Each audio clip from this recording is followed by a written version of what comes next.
Hello, folks. Let's get this bad boy started.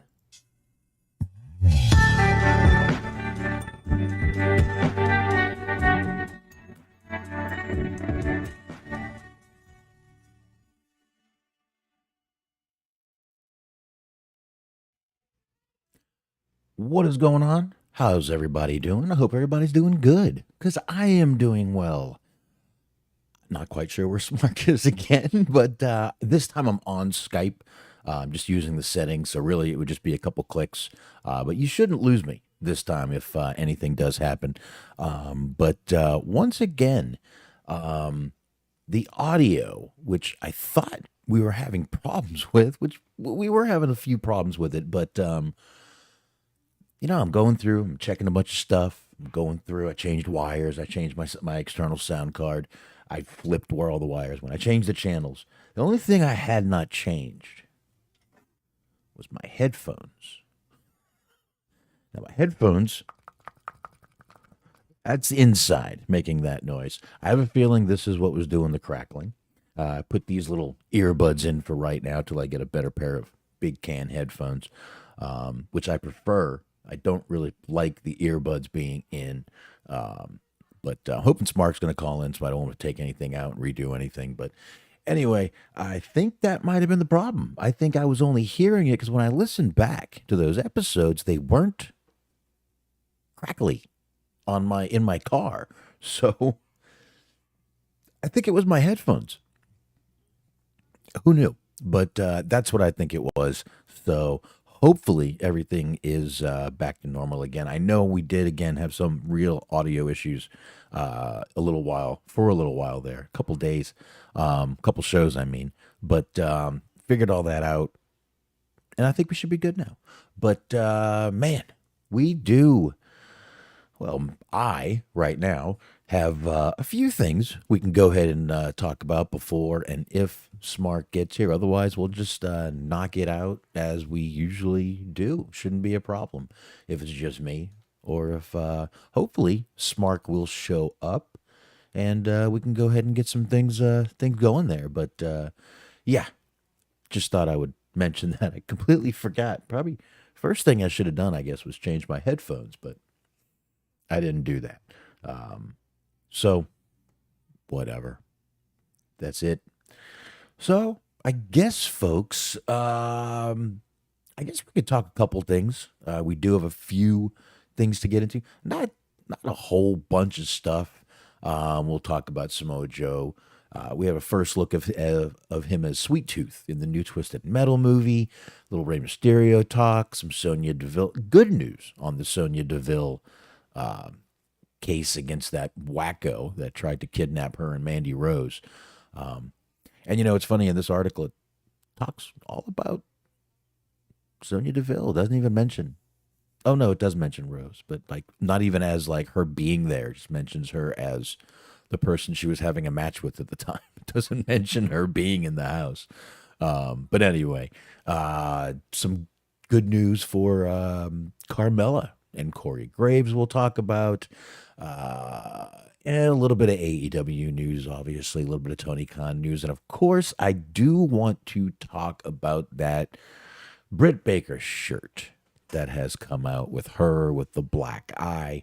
I definitely want to talk about that a little bit. That's causing a bit of a uproar, to say the least, which I can kind of see where everybody's coming from with that. I mean, unless you're a wrestling fan, it just has a certain stigma, that shirt. So we will definitely be going through all that tonight. And actually, I'll tell you what. Let's just go ahead and start this bad boy off. If Smart shows up, that's awesome. If he doesn't, we'll go ahead and just roll through this bad boy as we see fit. And that picture you just saw right there, that is Samoa Joe as Sweet Tooth in Twisted Metal. Now, I've seen this picture kind of going around, but I got to tell you, the first person I saw that posted this picture was Jackie Jones of IYH or Neil Jones of Without Your Head, either show. But that was the first person I saw who posted this picture on Facebook a couple days ago. Actually, was it maybe Saturday night? He posted this picture, possibly Sunday. But he had even given credit to Throwaway Metal 12, who got a sneak peek at at the first 3 episodes. So that was the first person I saw post this picture. So I would like to give that gentleman credit, since this show actually wouldn't even be here. I wouldn't even be doing podcasting had I not heard, listened to, and just kind of been around the in your head days. So either in your head or without your head, both shows you guys should check out. You guys can check those out everywhere. And there you go. So that was the first person I saw. This is kind of cool. Sweet Tooth is the ice cream truck in Twisted Metal. I like those games. I played those games. I played Twisted Metal. I definitely played the first Twisted Metal. I don't remember if there was another one, but I played the hell out of Twisted Metal. I loved that game. So this is pretty cool. I'm kind of curious to see. We all knew this was coming up. I thought it was a movie. I guess it's a TV show, which actually makes it kind of cool that they're not gonna try to force a movie out of it. They're just gonna have a TV show come out of it. I would assume it's a 30-minute show, which will, is really 23 minutes of actual time, not including, commercials and all that stuff. So be pretty cool. Be pretty cool to see what these turn out to be. But that is what Samoa Joe looks like. He's got the kind of clown face mask on and looks like he could be the third member of Demolition, honestly. Honestly, that's what he looks like. Looks like the third member of Demolition, folks. That's exactly what I'm seeing him as right here. The third member of Demolition. Noreb Nibrok, SBC. How you doing, man? Go ahead and move this up just a little bit because I cannot see the bottom of the chat room. So let me bring this up a little bit. And I'm going to bring this up a little bit. Now I can see. Oh, folks, there's more K100 drama. I'm sure he will post some of it. Maybe we'll talk about it since we're going to have time tonight. And it doesn't seem like Smark is showing up tonight. He's not online yet. Let me see if he's read my messages. And he hasn't read my my Facebook messages yet. So I don't know. I'm hoping he shows up. I actually wanted to congratulate Smark on been going to the gym for about a year, and he's lost 70 pounds. That's actually why I put this new picture of him up here. It's a lot better than the one I had, and looks like I accidentally minimized that, and I shouldn't have. I apologize for that, but I should be. Jeez, hold on a second. There we go. I'm back now. Okay. Well, nope, I'm not. Hold on. Oh, yes, I am. Okay, there we go. Not sure why that little change background is there. Let me get rid of that real quick, folks. Let me go down here to window capture. Oop, not that one. Wrong button. There we go. And let me get right there. Let me hit this. Let me just hit Alt and kind of sneak that up there. I guess that was just something I forgot to get rid of, but now it's gone. Oh, and here we go. All right, folks, hold on one second. We've got Smark. Let me do something real quick. Hold on. Smark, you hear me? I can hear you. All right, give me 1 sec. Let me show me in the call. Let me get my camera going here. All right, there we go. They shouldn't lose anything. I just need to do a couple of quick ticks in the window capture now. Hold on. Let's do this. Let's do this. And we switch to that. There we go. And I'm going to have to fit us all on the screen again. But at least they can see me right now. Anyway. Give me 1 sec, Smark. 1 sec, Smark. Sorry. Absolutely. Coming right up. Freudian slip, sir. Total Freudian slip. All right, hold on a minute.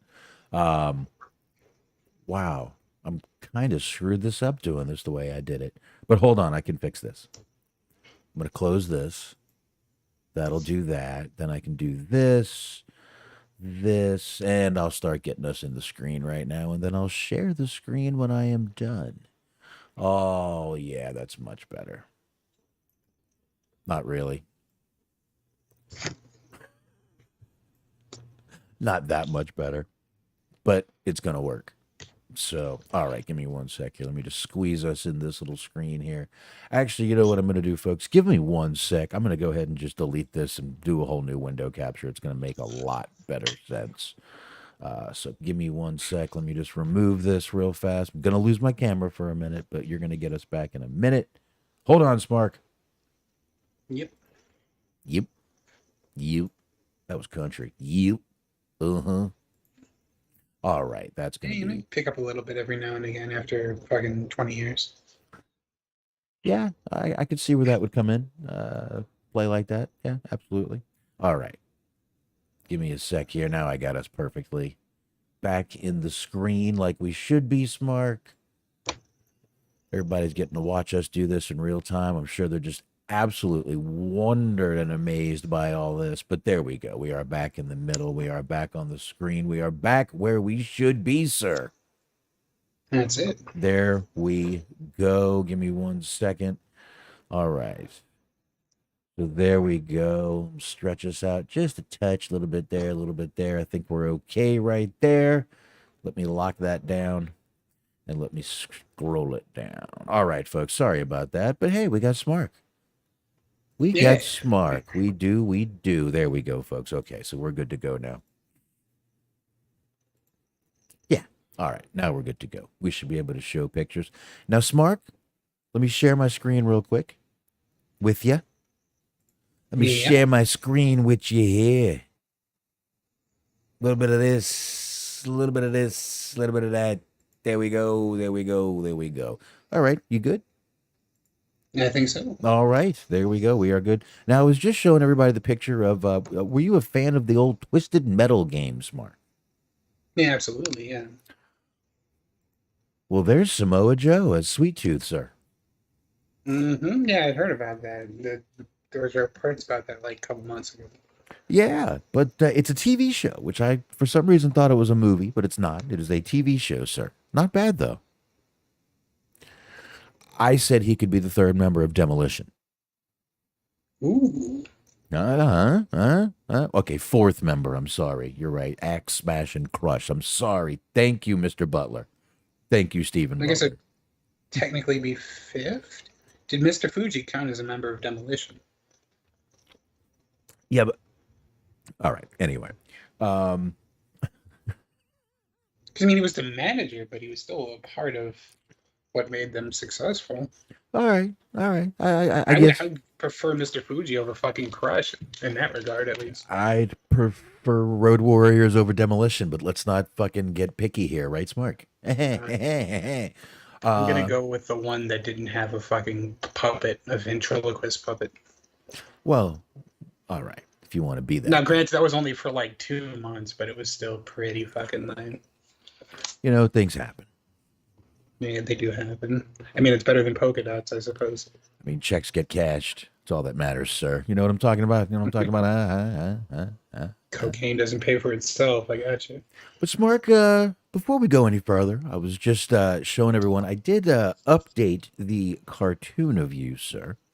Yeah. That because you, sir, have worked very hard and deserve an updated picture. Dude, congratulations, man. 70 pounds in a year. That's fucking good just going to the gym and doing what you're doing, man. That's awesome, dude. Congratulations, man. Yeah, thank you. It was a year yesterday. Been going 5 times a week. So it's been a pain in the ass, but it's been fruitful. I've been enjoying it and it's been going pretty well. Yeah, but you've obviously been dedicated and been fucking, sticking to it and going, and that's really awesome, dude. Listen, man, my wife has done so much stuff to lose weight. She's had the surgery and this and that and the gastric bypass and stuff. And dude, you did none of that. And I mean, 70 pounds in a year is really good, man. Really, really good. Well, what's kind of funny about some of that before we get into other things is like you can go online and you can like there's a calculator calorie calculator, and it's, you go in, you fill out your age, you fill out your height and your weight, and it tells you how many calories you have to eat to maintain weight and to lose like half a pound a week, 2 to 3 pounds a week, 1 pound a week, whatever. And like when you look at it, when you start at such a deficit, because I was at such a deficit before, like I had dug myself into such a deep hole, and you look at how many calories you have to eat just to fight, and you could still end up losing like fucking 2 pounds, and it's like Jesus Christ, like some of the decisions, like so much of this shit could have been so easily avoidable, but it is what it is. Yeah, I've been happy with the progress I've been making, so it's all good. Well, good, man. We're going to have to change it to Slim, Sexy, Smart Wahlberg, I think. There you go. It's almost bikini season is upon us, so I'm doing the best I can with that. There you go. You. Wow, dude. All right.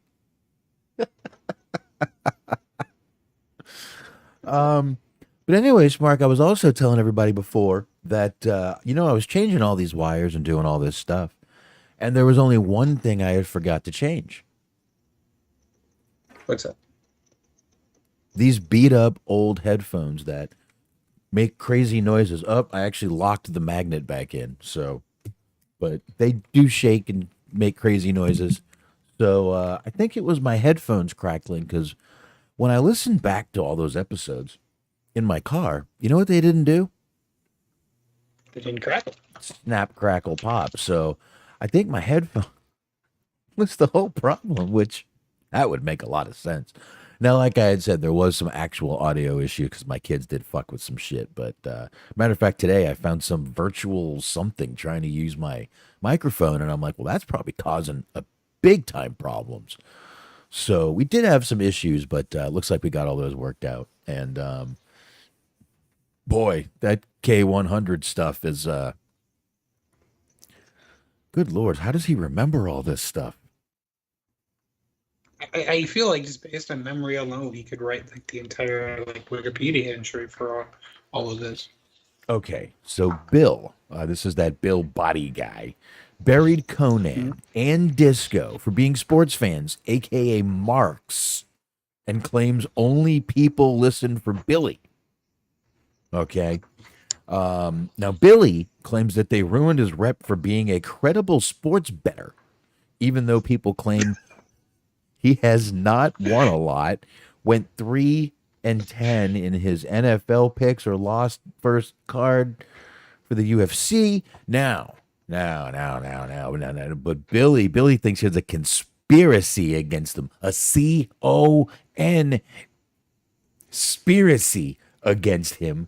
That guys only read the negative emails, and there's a ton of positive unread ones. This guy sounds like fucking Trump. They claim there is no agenda. Disco claims Billy is a narcissist. Conan claims Billy was causing heat with his friends.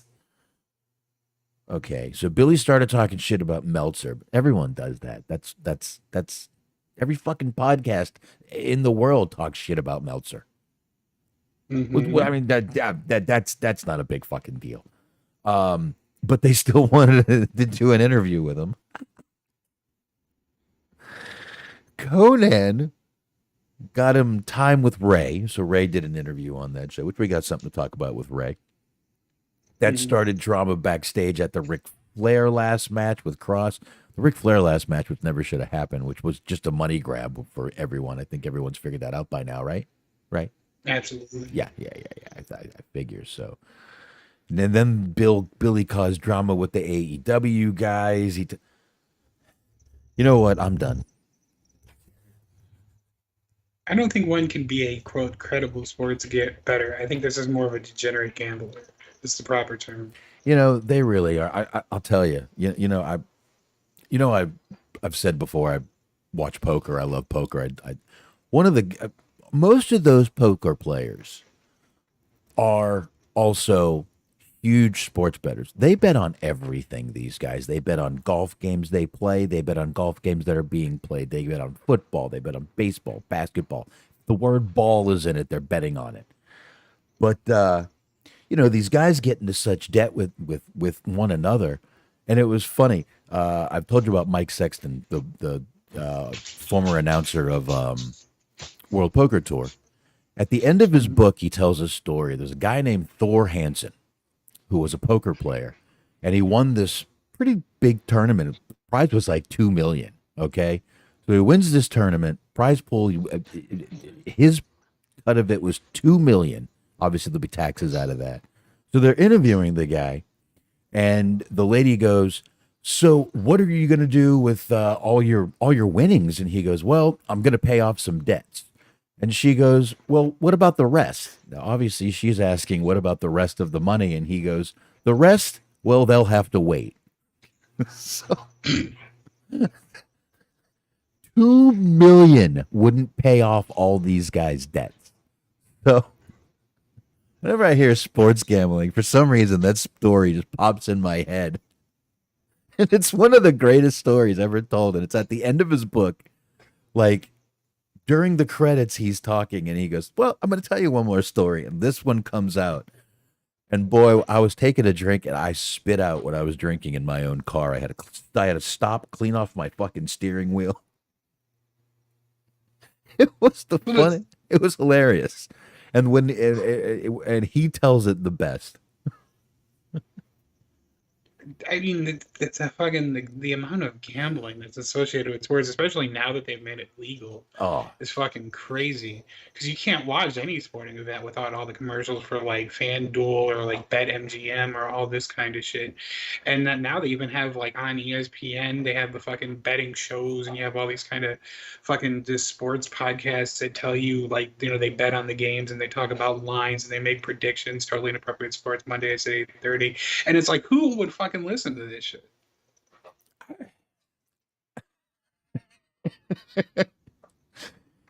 I mean, you guys don't sit there and talk about sports betting and shit, do you? Do you? We make predictions, but for the most part, we just make Wow. dick jokes and like accuse Luke of being a racist. And that is what a podcast is supposed to be about, a sports podcast, especially. Mm-hmm. Hey, Dirk, thanks for stopping by. Thank you, Bruce. Thank you, sir. Thank you, sir. But yeah, man, I mean, it's just like it all just goes together. I don't know. Gambling and you're right though. It just y'all end up just being fucking degenerates. I agree. I don't think there's. I mean, professional sports bettors are just lucky. I mean, there's not many Sam Rothsteins out there like there used to be. You know, that guy used to get information from everybody. I mean, casino. You know who I'm talking about. Mm-hmm. That was a Well, professional. it's weird because like before it was all just people talking about fantasy football, and like for the most like fantasy football was kind of half and half. Sometimes it was free, but then you would have like those little like the office pools and shit like that where you could win money. But for the most part, there was no like necessarily inherent gamble. Like it wasn't always gambling when you were talking about fantasy football. Some people were, some people weren't. But now it's just like any of the fucking NFL games, like they're just straight up talking about the lines and shit during the game. It's like I just want to hear about what's going on in the fucking game, or just shut up and let the crowd talk. Like it's just you become fucking inundated with it. It's crazy. Yeah, yeah. Well, you know what, Smart? Sports puts us on the exact topic we should be on. Oh yeah. Yeah, because Rey Mysterio, sir, was actually a guest at the San Diego Padres game. Look at Mm-hmm. this Big E guy. was the MC of the fucking Michigan Panthers USFL game. That not really a story, but it's an odd trivia. Really? That's cool. That's Yeah. pretty cool. I'm good to see him back out. I think he's actually doing a lot better. I know he had his year checkup a few weeks ago, and that was when we were going to hear some news. I think the news was good as far as we know. He may be able to actually come on back. So That'd be nice. that would But be. yeah, so there's a picture right there, Rey Mysterio at the Padres game, huh? Yeah, looking happy, mask on, fans everywhere. This guy's just living the best life, man. You know, Mm-hmm. and I mean, and why shouldn't he be? His son is doing fucking amazing, and it's probably his proudest moment is happening every week when his son's out there doing. I don't know, man. This guy should be living his best life. Brand new Hall of Famer out there, just having a fucking great time. I love it. I love it. Yeah, good for him. Definitely. He should be out there. I knew we weren't going to sit there and rattle off a ton about that. I thought that was pretty cool that he was out there, though. Um, Now, Smark, let's talk about some scumbags. Since we're talking about degenerates. Well, yeah, I mean, you have Rey Mysterio, and then his son is a notorious felon, so it leads in together perfectly. Well, I mean, there is that. That's not exactly what I was getting at. Not really, not really, not really. But Yeah. we'll get there though. So if you guys remember a while back, we were talking about a story with Sonya Deville and Mandy Rose when they attempted kidnapping and aggravated stalking and armed invasion of their home, the home that they were living in at the time, both of them. But that guy, we read a while back, about 3-4 months ago, that he was actually deemed incompetent for trial. Well, I don't know. I guess her lawyer decided not to give up. But Philip A. Thomas II, who was accused of stalking and planning to kidnap Sonya Deville in August of 2020, has been sentenced to 15 years in prison, also to serve 15 years probation after serving his time behind bars, which I just have a sneaking feeling he's going to do every day of those 15 years. Yeah, probably. And as she should. Yeah. Now, he did, again, the case was reopened, and he did just plead guilty to multiple charges. Those charges included, but we're not stopping at, aggravated kidnapping, attempted kidnapping, aggravated stalking, armed burglary. According to Fox 13 Tampa Bay, please let's not laugh because it's a Fox. I mean, this is fact, people. Prosecutors said that Thomas's obsession with Deville turned to anger, which led him to drive to Lutz, Florida, with various items, including zip ties, a knife, duct tape, in a bid to kidnap her. That is called a murder kit, folks. I'm not sure if you know that or not. That is what they call that, the murder kit. That's what he has. So he had bought all that. It was relevant that Thomas had sent a large number of threatening messages to Deville on social media months before the incident took place. Disturbing footage from Deville's home surveillance showed that she encountered Thomas moments before he entered the home. Actually, it does. I didn't think it mentioned it. It does say that she was with Mandy Rose at the time of the frightening ordeal. She was granted a temporary injunction right away, which obviously, in case for some reason he made bail, I guess she had to do that. But it was she did come out and kind of talk about this when she returned in 2021 on the Pat McAfee show. And she said it was frightening for her to return to her neighborhood after the attempted kidnapping. Now, that doesn't surprise me. I really don't blame her for that. That would be a scary ordeal to go back to that neighborhood. No matter if he's in jail or not, that home just has some bad fucking memories for her. Absolutely, yeah. So, but yeah, like I said, I don't know if her lawyer didn't give up or if there was some possible because usually when they're just deemed not to stand trial, it's over. They go into a mental institution and they're out.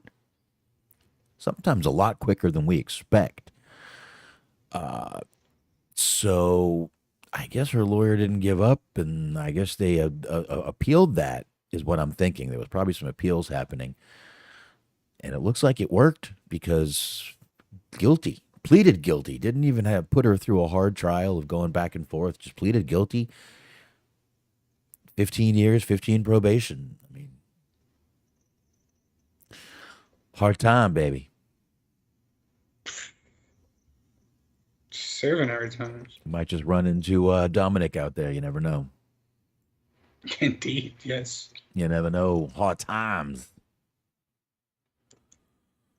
You know what hard times They're in is? Cobb County, Georgia. You know what hard times is, Different Smark? wrestling. I'll tell you what hard I times. guess. Oh, you do? Mm-hmm. Hard times, baby, is when your calculator ain't got a times button on it no more. That's hard times, baby. You gotta write it on a sheet of paper to show your work. But you can't do no work because you the son of a plumber. Other times is when your son comes home with a neck tattoo, even though he's never been to prison, and he looks at you in the eyes and says, "Dad, just look good," and you gotta lie to him. Daddy, what's 5 times 2? The toilet's overflowing, motherfucker. Okay. Okay. I don't got time for this. What's I got 10 WTW times? the book, friend.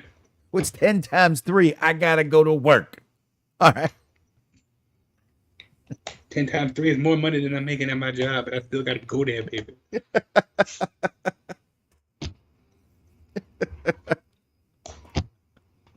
What's 5 times 5? Add a 0. That's your weight, you fat motherfucker. All right.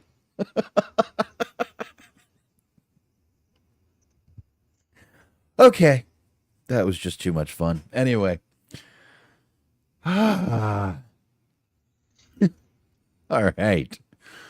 Well, all right. So I guess we can go from that,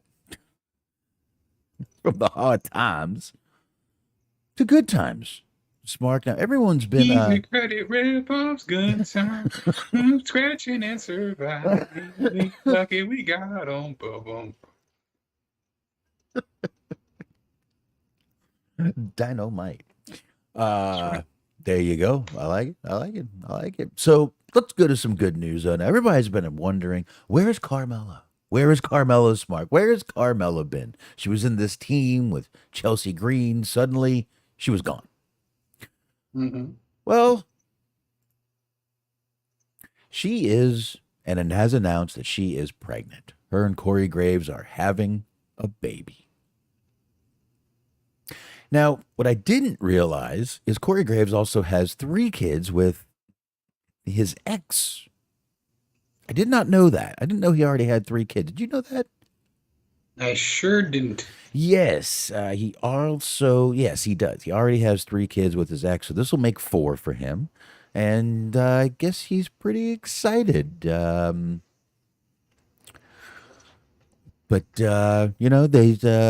Carmella says pregnancy has been really good so far. She's due around November, but she says her morning sickness, however, has been crazy. This is good because, I mean, if you guys remember, she did have a very, I think they call it a ectopic miscarriage. She had a miscarriage, basically, a few months ago. And obviously, Corey Graves was much obliged to try again. Mm-hmm. So, You gotta get right. You gotta be a perfectionist. there you go. So hey, if you fail, you try again. And I'm sure he was happy to do it. Mm-hmm. So yeah, there you go. I also did not realize that Corey Graves is 39 years old. Do you think younger? You think older? I thought a little younger. I really did. I just didn't. Just never really thought about it. But I did think that he was a little bit younger than that. Yeah. What are you gonna do? And apparently not pull up. I mean, I think she's annoying, but would you? Probably not. Yeah. See what I mean? I'm just saying. I mean,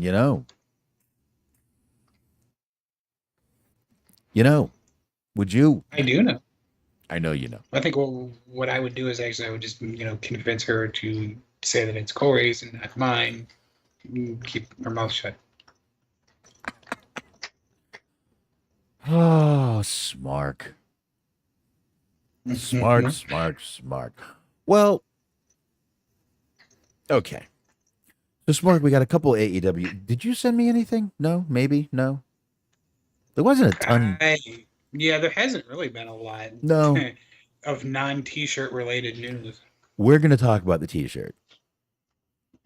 That's last on the list here because we got 2 quick AEW stories. I was scrounging for news that wasn't just like, hey, Braun Strowman's hurt. It's like, all right, I get it.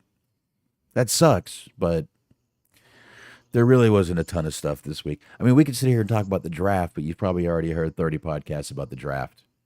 Pretty much everyone ended up where they should have been. My thoughts on the draft, meh, Do you have any thoughts on giraffes? meh. Oh, it hurts. Long What's necks, your favorite zoo animal? man. I don't know. I like the Well, I mean, elephants. that's true. Not all zoos are created equal. There's some animals and others that aren't in, perhaps your local zoo. I like the elephants. I always like watching the elephants. They're pretty cool to watch. I know they're slow, but for some reason I think they're cool to watch. And as much as I hate snakes, I do think they're pretty cool to watch and see, and all the colors and different things.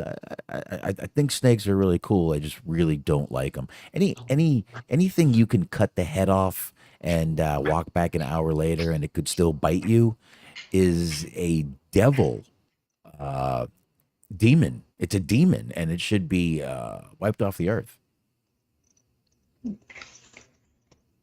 Controversial, but true. Should be thrown in a pit of fire.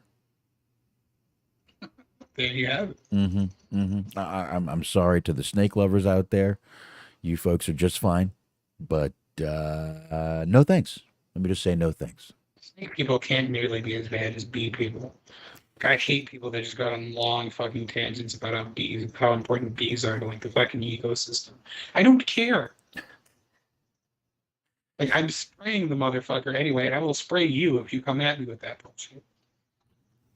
See, and that's what, like my wife, when we, wants to like finally buy a house. When we finally buy a house, wants to get a little bit of land, and she wants to put like 3 or 4 of those little bee hives, of those little, bee boxes.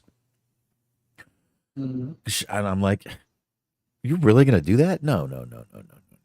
You're gonna get stung one time, and you're never gonna touch them again, and we're gonna waste our money. No, no, no, no, no, no. I feel like a big problem with that would be like having kids. Dude, we already have fucking bearded dragons. We have fish. We have dogs. We have. I mean, she wants chickens, and I'm like, what the fuck? I don't want chickens too. I see what happens with chickens. I mean, they're cute, they're fuzzy, but come on, man. I've seen some of those ROH segments with the Briscoes. Mm-hmm. I saw some of those. All these damn dead chickens. I don't want that. No, no, I don't need no more animals, man. I love the dogs. I've told my wife, in all honesty, I'd get rid of the fish and I'd get rid of the bearded dragons if it was up to me. Well, there you go. I don't know. Fish are kind of cool. Yeah, like I said, she's got plecos in there, inlers. She has snails, tons and tons of snails. Yes, there are underwater like swimmy snails. They'll go up the tank and then they'll release and they'll float down. Then they'll climb the tank again. Then they'll release and they'll float down. Then they'll slink back up the fucking thing and they'll release it. Float down again. That's really all they fucking do. But they do keep the bottom of the tank pretty clean because they eat all kinds of shit at the bottom of the tank. So that's really what they're there for. But she has tons of those things, and the goddamn snails breed like fucking crazy. Which is funny because they're thought of as notoriously slow creatures. Yet they fuck like rabbits, obviously. Mm-hmm. Because we'll go out there like, a couple days later and I'll be like, babe, I think there's like 30, 40 more snails in here. And she's like, no, oh God, yeah, there are. They're tiny. They look like like almost like little bubbles stuck to the bottom of the thing. And then you're like, Jesus Christ, those are little baby snails. Huh. Yeah, they grow fast too, though. They really do. They grow pretty quick. But it's pretty cool that she does it. But I don't know. The plecos, which are just algae eaters. I don't know. They're worth money because she has albinos. So when she starts selling those again, it does good, but takes a little bit to get rolling. Little Barry White. Put a little wine in the tank. Oh yeah, White wine. It's got to be white wine though. No, not red wine. Just makes tank look like blood. You can't do that. That's true. They have a little white wine in the tank for him. Little Barry White. Little underwater candlelight for him. A little bit of neon white. You play some Vader. There you go. There you go. And those snails will just go right at it, man. So, yeah, there you go. Anyway, let's go ahead and get to our little AEW news. Smark. Let's talk a little bit about ticket sales for Wembley. Look how happy Tony Khan is, Smark. Did you see?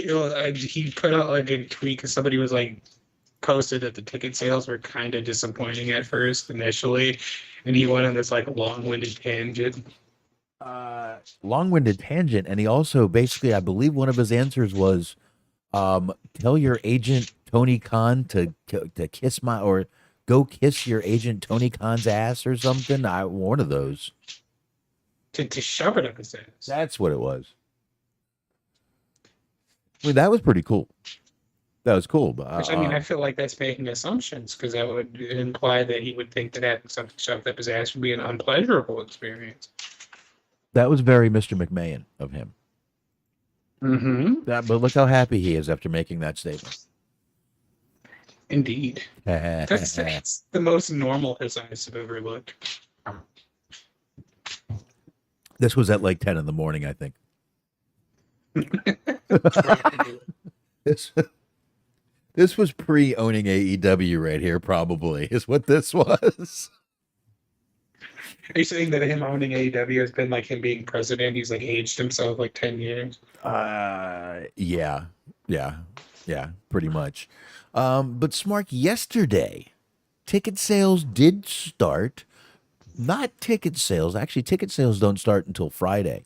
Pre-ticket sales started. Not just to get a code. This is pre-ticket sales, pre-sale.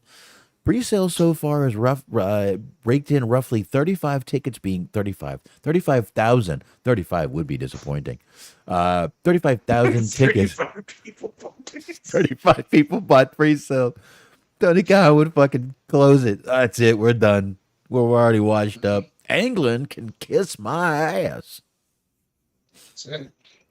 That was from Great Balls of Fire. That's where that was from. But 35,000 tickets were sold. That's pretty good. And I mean, the show is until August, folks, at the end of August, if I'm not mistaken. So we've got plenty of fucking time to get. Actually, it's when is this show? September? It's August, yeah. So they have plenty. I believe the 27th. Something like that, yeah. They've got maybe 29th, 27th. I know one thing. They've got plenty of time to still sell a ton more tickets. I think this is a very good start for them. I mean, you know, this is their first show out there. This is their first show in a stadium of this size also. I think this is a very positive start for them, in my opinion. Some people are saying this isn't, as you said before, Smark. Some people are saying this isn't a very positive start, but well, it sells 90,000. Okay, well, guess what? They just sold they sold over a third of those tickets. That is positive for pre-sale, not even on-sale tickets yet. Sorry, Smart. No, I mean, you're right. For pre-sale numbers, it's pretty well. I would say so. I mean, if I was Tony Khan, It doesn't mean it's a wrestling company. You can always just make up the attendance numbers if it's not as well as you had hoped. Absolutely. I mean, you start counting vendors and the pretzel guy, the guy selling fish and chips. You start counting those people. I forgot it's the UK, so I figured I'd throw something British in there. Yeah, well, yeah, with it being UK, if any of the fans in attendance are over like 13 stone, you can just count them as double. There you go. I don't know what a stone really is, but anyway. I know they use that instead of pounds, but I don't know how much 13 stone actually is. They'd be fucking underweight for all I know. I don't know. Let's find out. You break out the old phone here. 13 stones. And by the way, anyone in the wrestling umbrella group, I apologize for this this weird posts about Angelina Jolie. I just want to say one more time, Angelina Jolie is alive and well and looking just fine. They keep posting this horrible post that Angelina Jolie has been horrible news for her, and it's got this coffin and kids crying. Fucking stupid. But I have to delete like 10 of them a day. 13 stone in pounds. That's 182, Smark. 182 pounds. 182. Yeah, so that's not much at all. No, not that much. So, all right, not bad. But again, I think this is great for them. I think this is, like I said, this is a third. If that stadium was set up for 90,000, which I doubt it will be, you're going to have a hard camera side. They're going to have to block off some, I'm sure.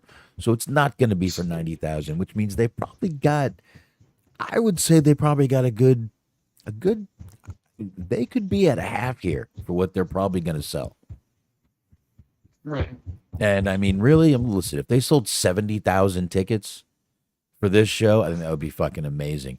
Now, listen, if they could, have only had it set for 40, 50,000, but they can always restructure and open it up more if they have to, and I'm sure they will.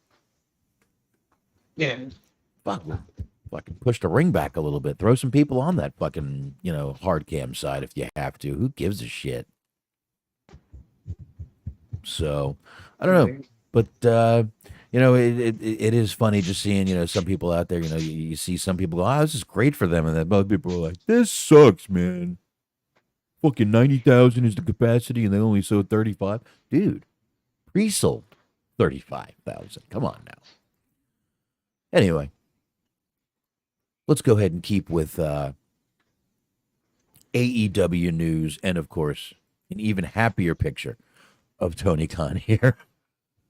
I went with happy pictures tonight of Tony Khan. I just felt like I should. I don't know why. That's frightening because from a perspective standpoint, it looks like he's getting closer to me. Like I'm expecting him to come through the fucking computer screen like it's the ring. I mean, a little bit closer. Yeah, you're right. It is a little. You're right. But while I feverishly try to explain to him that is sugar in my cabinet, and he just ignores sometimes. His eyes are a little lower here, but that's just a bigger smile. That's because things are happening right now in AEW right now, Smark. Things are happening. AEW Dark and Elevation appear to be coming to an end.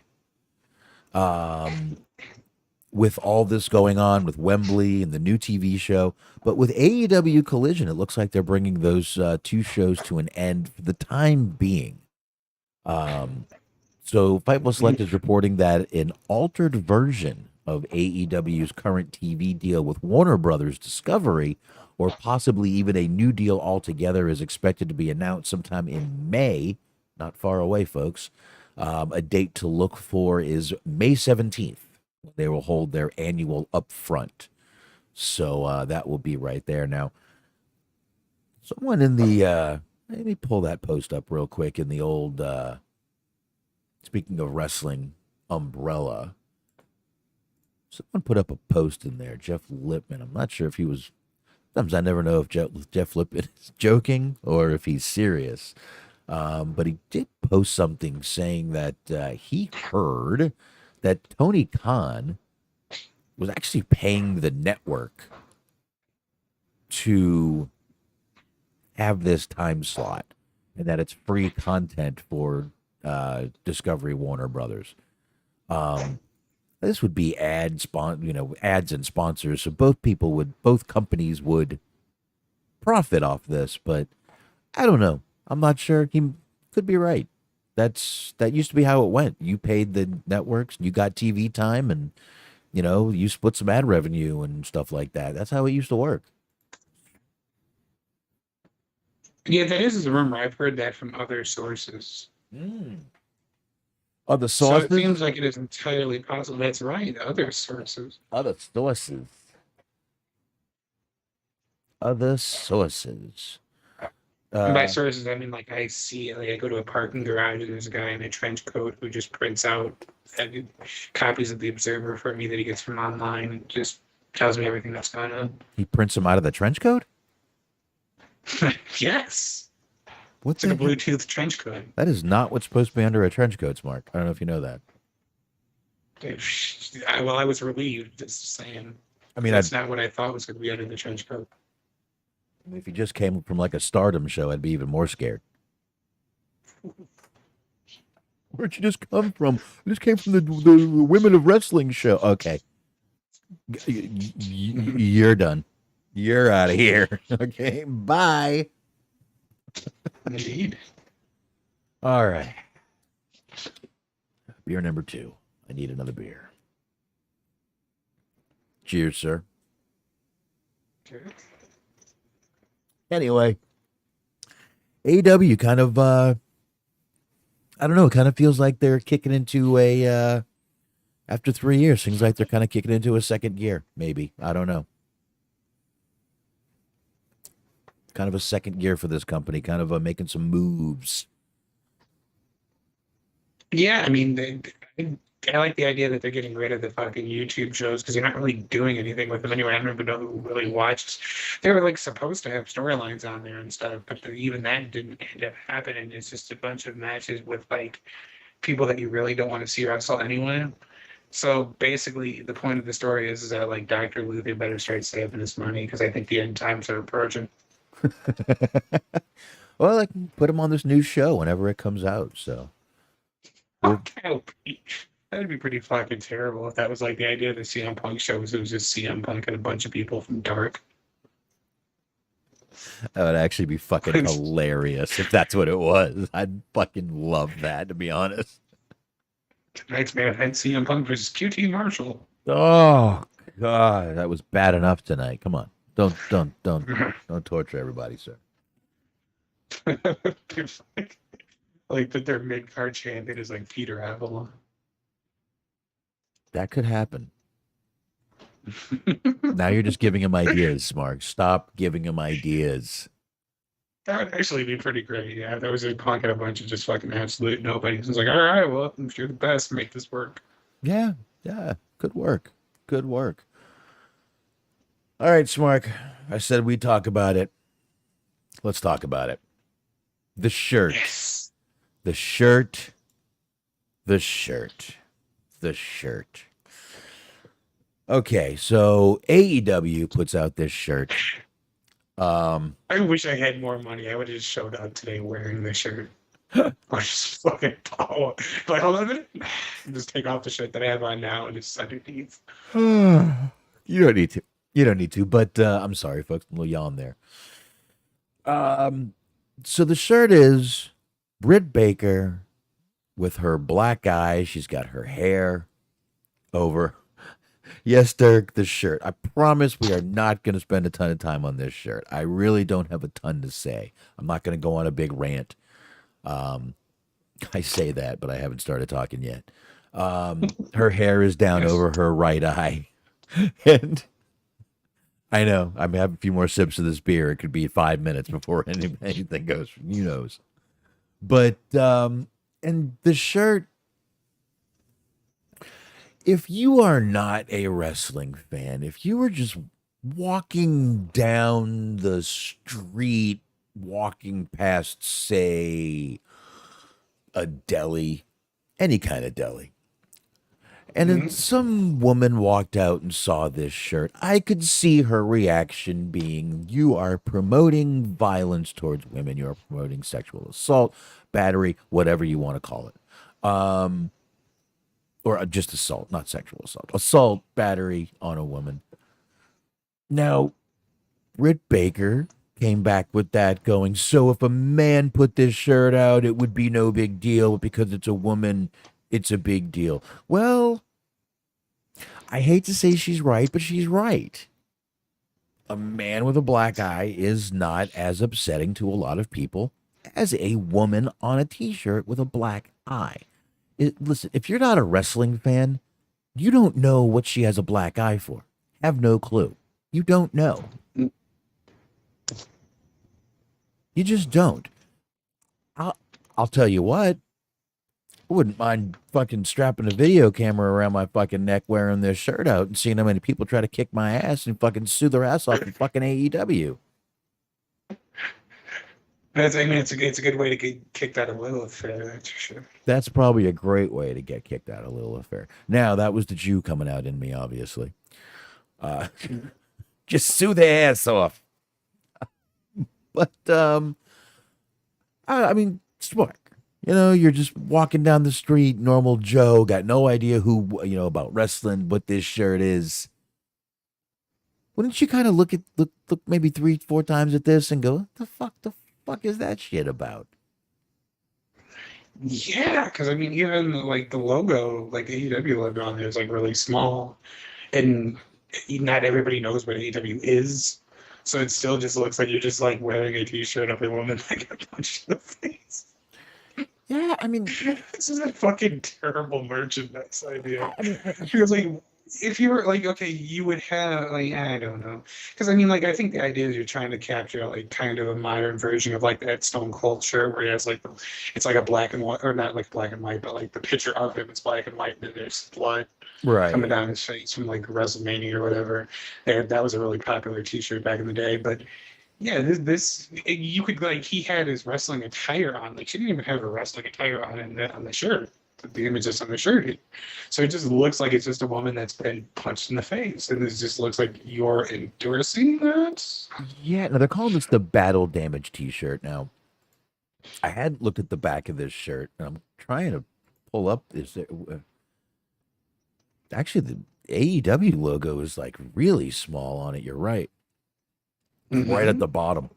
I don't even think there's anything on the back of this shirt.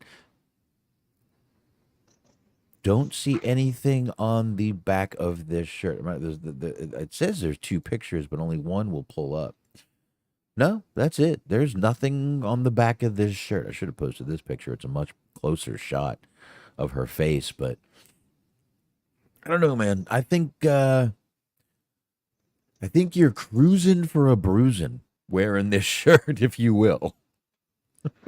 Yeah, I mean, that's kind of the wild part about this is like somebody had to come up with the idea to make this a shirt, and then it had to go up multiple rungs of a ladder. Multiple people had to sign off on this.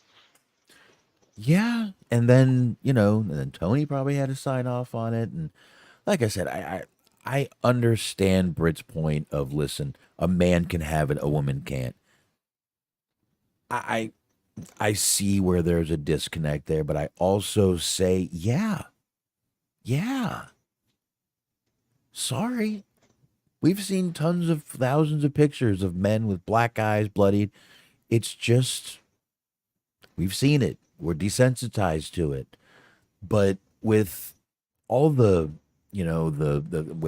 Harold Weinstein and, the speaking out movement and just, the Me Too movement, yeah, I'm sorry. This and I'm not saying at any time this would have been good, but especially in this day and age, 2023, this shirt is not a good look for anyone, any company, No. anywhere. Go ahead. I'm sorry. Like, I mean, even if I wanted to buy this T-shirt, which other than the fact that it's kind of funny, I don't. Like, I would never feel comfortable wearing this shirt in any situation if I were to ever leave the house.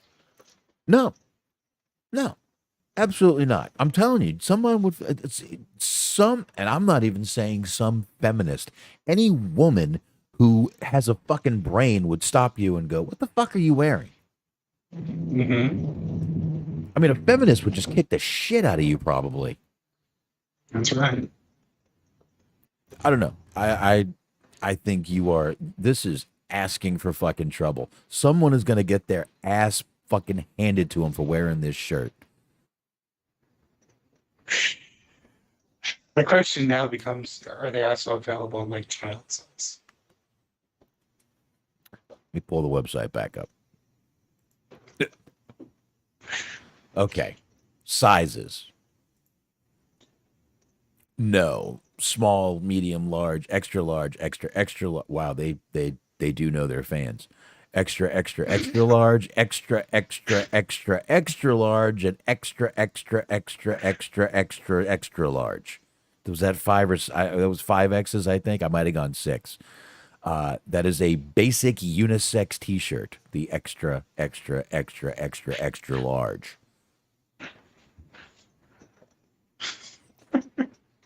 What? Are you laughing at they do know their audience part? Is that what you're... Well, yes, there's that, but I also want to know like what size ends up selling the most amount of T-shirts. Like, who hates women the most out of that group? I don't know. I just hope y'all don't think I'm lying. I will pull that part up on the browser if y'all want me to. I am not lying. Those are the actual sizes of that shirt. I promise you, I am not bullshitting. Extra large is 350 extra. The extra large is 375 extra. The extra large is 450 extra, and of course the extra large is 475 extra. Extra. Like the extra amount you pay coincides with the number on the scale, so that's pretty cool.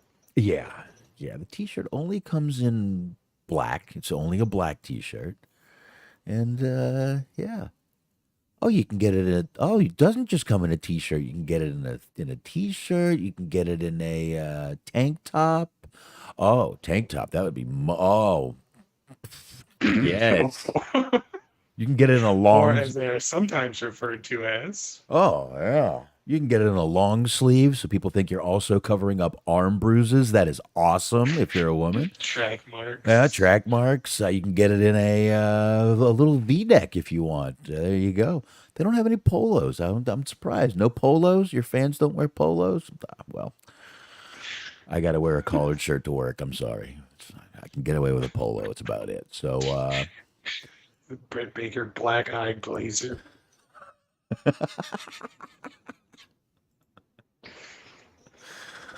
See, I should get this. Wear it to work on a Friday with a jacket over it and see what happens. If I can put my phone down and wait till everybody at work start trying to kill me. Imagine. I carry a gun. There's always that. But like, imagine if you buy this T-shirt because you're a wrestling fan who has no social like understanding, and like you're dating somebody. And like you haven't told them that you're a wrestling fan because you're somehow in this impossible scenario, you're aware enough to recognize the stigma of being a wrestling fan, but not why it's a bad idea to have a T-shirt with a black eye. Now imagine that like the girl's over at your house or whatever, and she's like just looking at your things, and she just sees a T-shirt of a woman with a black eye. It is over for you. If it's not, you probably found your future alcoholic ex-wife. That's all I'm saying. Well, one way or another, it's over for your relationship or just you in general. And I would, because if she's okay with that, I would recommend maybe you looking up the Wikipedia article of Full Hartman and just sort of taking heed. Yeah. You should probably be a red flag. Yeah, there you go. Red flag. Mm-hmm. Red flag, folks. But I cannot believe that they allowed that shit there, because this is an all-timer. Like, this is going to be right up there with that fucking Sin Cara penis shirt. Oh, wow, might be. It just might be. But this just a horrible look, man. I don't know. You know what? I would actually wear a shirt with a dick on it before I wore this shirt. I would probably be much better wearing a shirt that had a dick, just, that would be fine.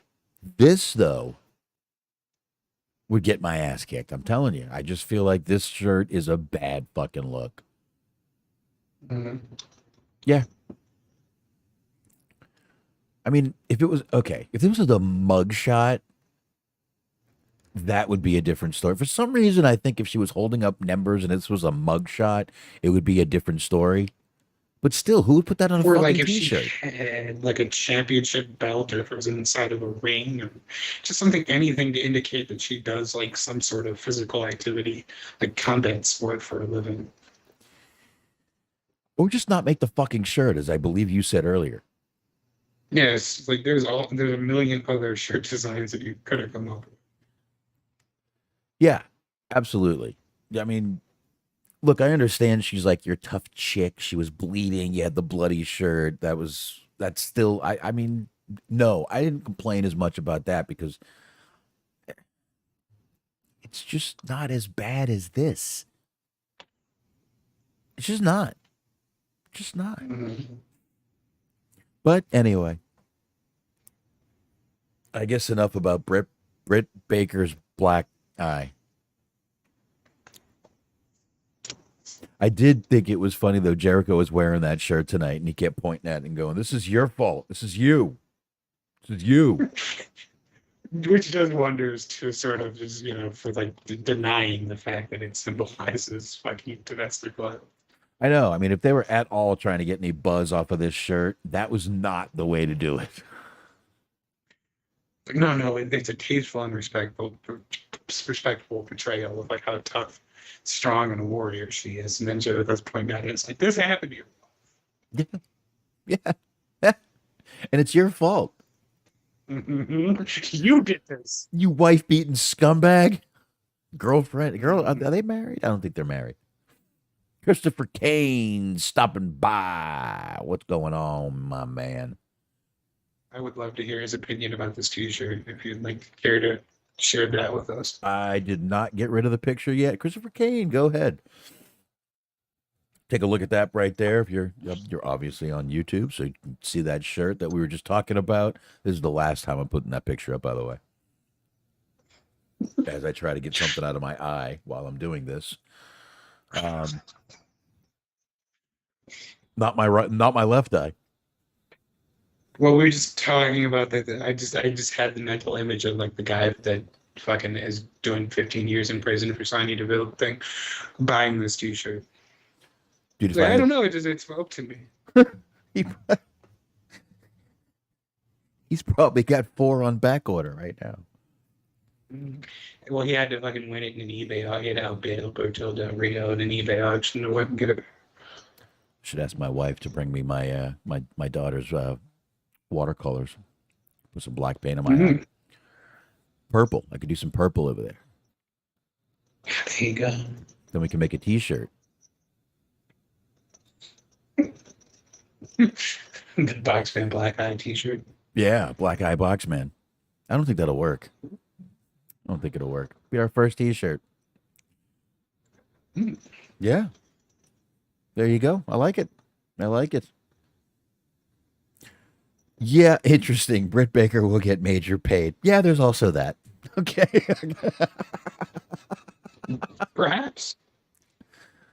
Yeah, there's also that one. We forgot about that part. She will make money off this shirt. That's yeah, that's probably all she really gives a shit about, which I don't think I can blame her for that either. So Also, SBC is saying that he recommends watching All Access over Dynamite or Rampage. All Access is actually still on.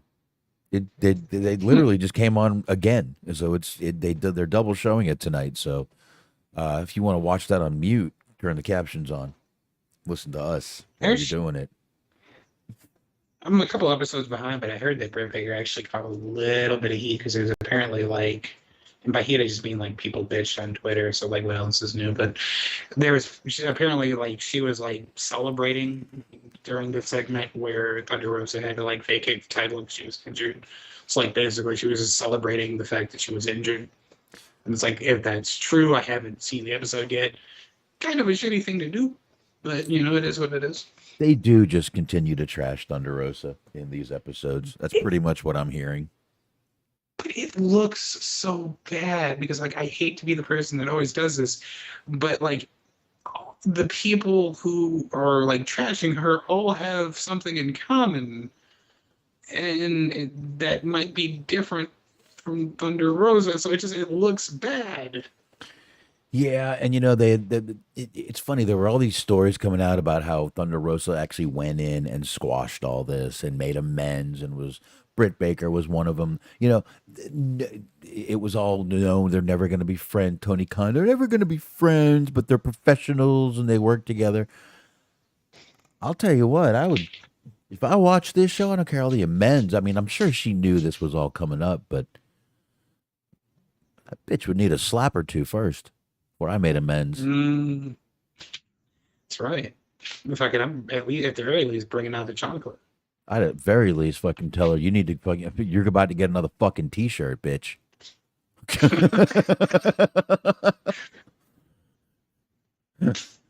You better cover that left eye this time. All right, I'm going. It's going to be TLC time. Now that's if I was Thunder Rosa. Obviously not as me, a male. I would never do that. But that's if I was Thunder Rosa, is what I'm saying. According to SBC, she had a smile and keeps complaining to Tony Schiavone, even though he tells her to get over it. Mm-hmm. And Christopher Kane managed to kind of see through my subtlety. He just wrote "white girls messing with the Mexican girl." Yeah, that is what I was alluding to. I was being very subtle about it, except not at all. But it looked bad to me because I watched a couple of the episodes, and it's all just like it's like a group of like 4 white women just shit talking their Latin employee. She better be lucky that didn't Reby Sky. She'd be cut like a motherfucker by now. And it's like, okay, you could just say that it's like, well, yeah, but like maybe they just think she's a bad wrestler, but it's like you share a locker room with Marina Shafir and you don't complain about her. Dude, they were saying how literally because I watched some of that episode. They were saying how it's almost like her injury is fake. She's doing this, she's doing that, and she's going to the beach. She's at her own promotion. She wasn't fucking wrestling at her own promotion. She was at her own promotion because it's her own promotion. She has to be there. She runs it. That's called running a company. That's called being a business person. That's what you're supposed to do. She wasn't fucking in the ring running around doing fucking cartwheels. Mm-hmm. She wasn't. And they're like, well, I think she's faking her back injury. I hope when Britt just got over this back injury she had, I hope Thunder Rosa was going, you faking, bitch. You're faking. You're faking. Well, that's what SBC is saying. Is in the first episode that Britt, Tony, and Jamie complain about their back pain. And then like in the episode, because I did see that episode, like Britt Baker gets a fucking injection in her. She can go out there and wrestle.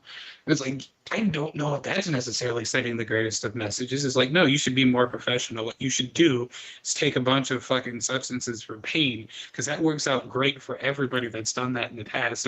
Everybody's been fine. There's been no addictions, no early deaths. Perfect. Just go ahead and just get yourself fucking as much fucking dopamine as possible. Just get all painkillered up and go out there. Yeah. You'll be fine. Ask Jake the Snake. He's good. He's great. Yeah, just shoot a little cortisone in there and get on out there. Fuck it. Fucking put a Z-Pack on. You'll be all right. Yeah, get a Z-Pack in your car. That's what they're injecting. Fun probably still has to come. They're injecting Z-Packs. That's what they're doing. Mm-hmm. No, this isn't WWE. It's probably cortisone, like I said. That's what was that fucking movie? Me and Anthony did. Any Given Sunday. That's what Lawrence Taylor had him inject into his knee. Matthew Modine. That part's awful. Just watching that needle go into that knee, man. Oh my God. Yeah, and I mean it's like SVC still talking about it. That they were showing the shot, had a shot of her getting the back injections and all that shit, and she was talking about how she wrestles when she's injured. So like, what's Thunder Rosa's problem? But it's like, yeah, there's also people who like can barely get out of bed in the morning, and then there's people who like retired because they wanted to spend time with their kids and live a somewhat happy and healthy existence. Whereas it's like just because you're willing to subject yourself to that does not mean that everyone else should. Yeah, and you're right. So Thunder Rosa's trying to fucking further her career, and you know, Britt Baker, obviously not. So whatever. I don't know. It could also be just a bunch of catty bullshit for the show that they're fucking getting us to talk about right now. Yeah, I mean there is that because I mean reality shows in general tend to not necessarily be the most real things in the world. Then it's a reality show about wrestling. So if you apply the same sort of logic, the Total Divas thing where half of that was, if not more, was probably bullshit. Oh yeah, all these shows are fucking reality shows aren't reality. We all know that. That's nothing new to anybody. Mm. Yeah, so They did. There was a clip online from the Renee Young podcast where like Brian Danielson was talking about like being on Total Divas. He said that it would like piss him off to no end because they kept making him like change clothes every like 20 minutes so that they could pretend like different shit happened in different days when it all happened the same day. And he said that he would just like endlessly like he was very combative about that kind of shit because he thought it was like the dumbest thing in the world. Oh, I'll bet he fucking hated that shit. He absolutely did. He talks about it in great detail. You should like it's the oral sessions. Check it out. It's pretty funny. And he's probably thinking, if this was the next day, I'd be wearing the same fucking thing. I have 3 fucking t-shirts. Why are we arguing? I would have washed it and worn it the next day. Why are we arguing? Can I just leave my fucking clothes on, please? Let Bree change. She changes 12 times a day anyway. That's right.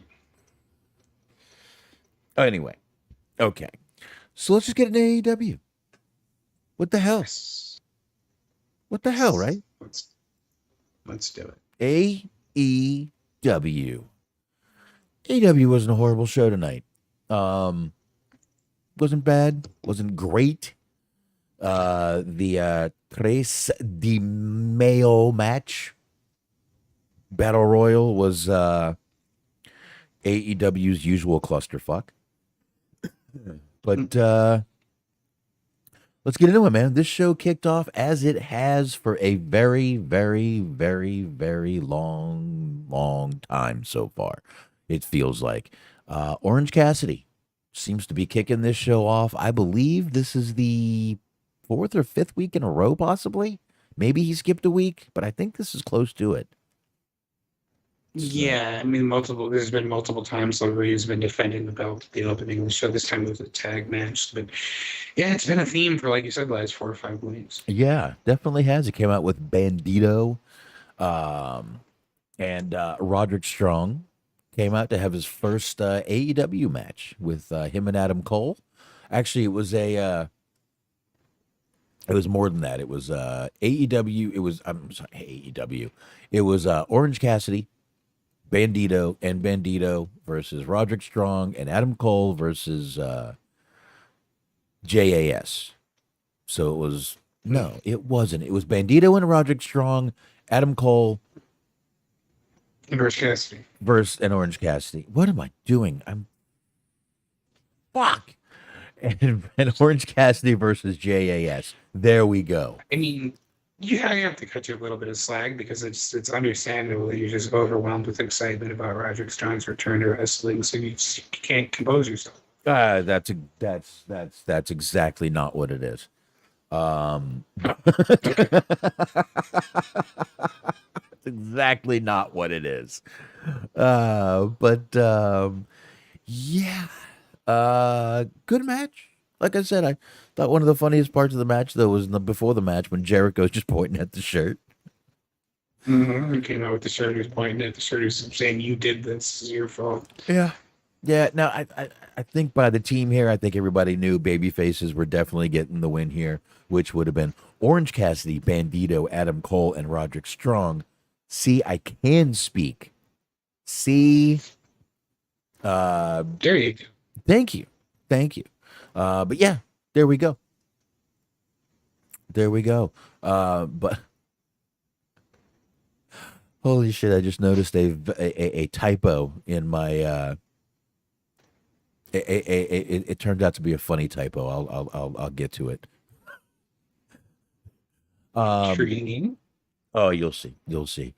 But there you go. So and then Adam Cole after this match just like beeline for Jericho, attacked him, beat the shit out of him. It was pretty cool. Pretty cool after the match. Yeah, that's And again, not a bad match. I guess not a bad outing for Roderick Strong coming back in a tag match. I guess that makes sense. Not sure why you wouldn't. go on. Not quite sure why you wouldn't want the guy in at least one singles match before a tag match.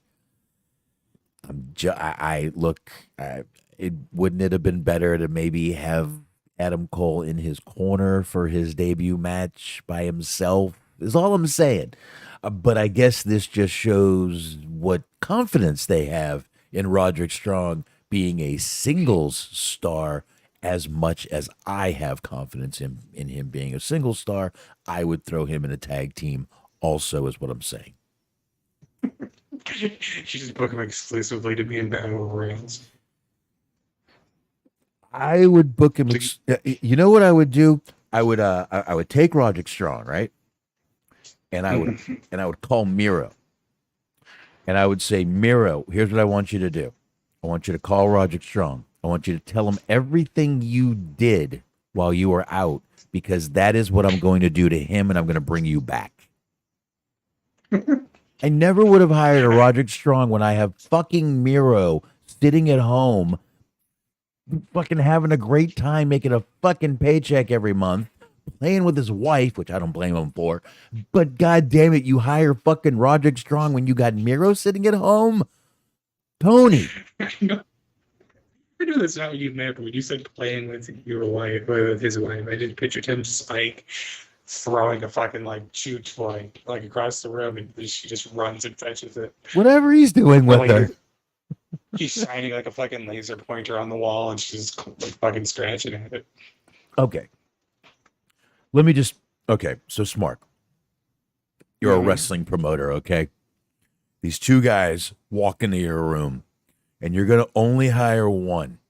You get Miro, who walks in on the left. You get Roddy walking in on the right. Miro's towering over Roddy. Literally, if Roderick Strong went behind Miro, he would disappear, okay? That's how big and strong Miro is. Which guy would you want on your roster? You can only hire one. This is true. I know it's a tough one, but which guy would you pick for your roster? It's even tougher because I'm a racist. No, I would go with Miro. Glad you said that. Like, well, see, the thing is that I need as many of the white guys in there. Well, not that short though. Well, then again, Miro does look foreign. I'm gonna need some bad guys for the All American good guys to beat. Yes. I still have Hulk Hogan on my roster.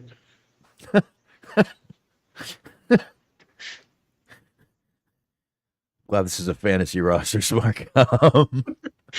I guess you could basically just put the Cody in that role now, just like being basically the Hulk Hogan type of just he's America, good baby face, white Pete, the whole fucking Hulkamania thing. Basically what he's doing at this point. Okay, I also would take Miro just to get you off the subject completely. AKA save your fucking ass. Oh, no need. I have plenty of faith in this whole. Yeah, I know. That's okay. Don't worry about it. But yeah, so I would pick Miro too. I just don't see why you keep bringing all these people in. You know, I hate to quote Kevin Nash, but these vanilla midgets, when you have Miro sitting at home. Is Lance Archer hurt, by the way? Where's he? You have Lance Archer. The guy's fucking awesome when you let him fucking go. Where's he been? Is he hurt? I don't know. I mean, I think they used him like a couple of weeks ago, and then it was just like back to obscurity he went.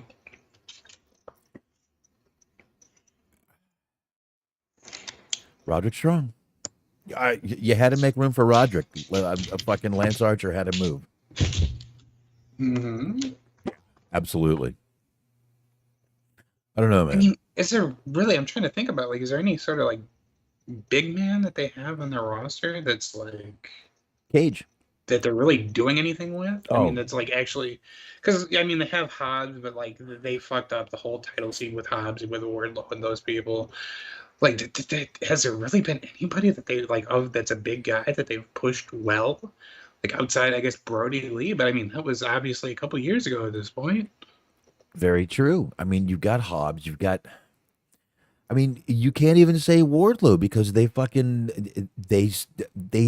the WWE when the iron was hot. They fucking pulled back. The Hmm. crowd was loving this guy after the MJF shit. The MJF shit went down, and then his fucking ponytail got cut off. We got a sad story, and that was like it. It was like, what the fuck just happened here? Why didn't you guys fucking keep his momentum going when the MJF shit was fucking hot?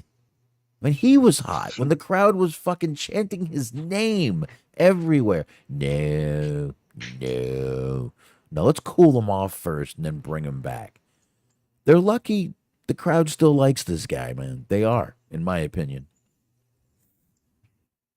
Plus, I mean, that's another good thing about like those YouTube shows being done with it because there's just a lot of people that they have on their roster that they just like basically put them there like it's the fucking witness protection program, but we don't hear about them again. And then they show up on Dynamite like 3 months, in like 3 months, and it's like, well, they have a 40 match winning streak. It's like nobody's seen any of these fucking matches. Like it's wonderful that they won a bunch of dark elevation matches, but who cares? Well, they're not going to have those matches to win anymore. That's right. Your dog just fall. Yeah, she's being restless. She's scratching at herself, rolling around on the floor, and just sort of having a time. Yeah, I would scratch it myself too if I could. Um. Indeed.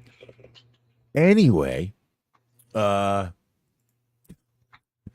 so we get oh my god, we're still just getting over the first match. What the fuck? Um, Jungle Jack Perry backstage with old Darby Allin. Decent promo by Darby tonight. Almost like him and Sting rehearsed it about 15 times before they decided to go on, complete with it's showtime at the end. Just off camera, Sting's holding a bunch of cue cards. Dude, this promo was incredibly. I swear to God, it's like he literally sat back there with Sting. They rehearsed it 10, 15 times, and Sting said, "Get out there." Looks like I lost Smark for a second, folks. Hold on a second here. What I don't. happened? Oh, there we go. I got him back. I don't know what happened. If my internet went out, I would have dropped frames. But you got me right. Yeah, I think it was weirdly enough on my end. It hasn't happened in a while, but I lost the YouTube chat and everything started acting weird. But I was hearing you for quite a bit before anything happened, so I don't know what it was that actually happened. So there you go. Oh, we just dropped off for a sec. But yeah, I just thought this was very, very Sting. I swear they rehearsed this and then he went out there. But it still was a good promo. I mean, listen, if he cut promos like this every time, I don't think anybody would complain so much. I mean, he would. I mean, again, I thought that a couple weeks ago the guy was like fucking watching paint dry on Xanax.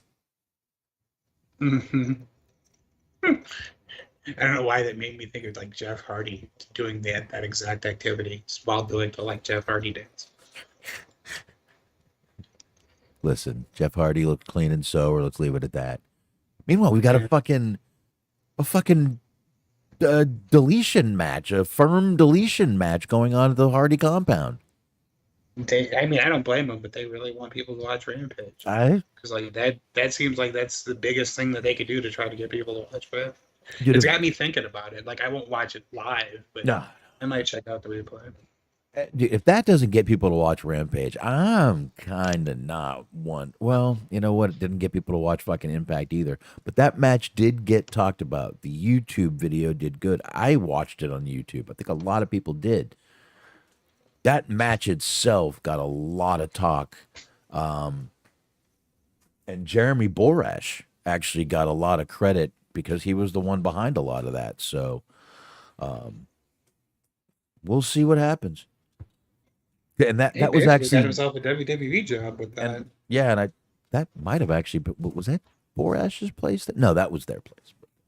Yeah, it was their kind of their Yeah, compound. my wife literally brought this in here for me to open it. This is what I'm good for. After you get married, just want everyone to know you're good for opening jars and bottles that hurt the wife's hands. That's all you're good for. Mm-hmm. That's it.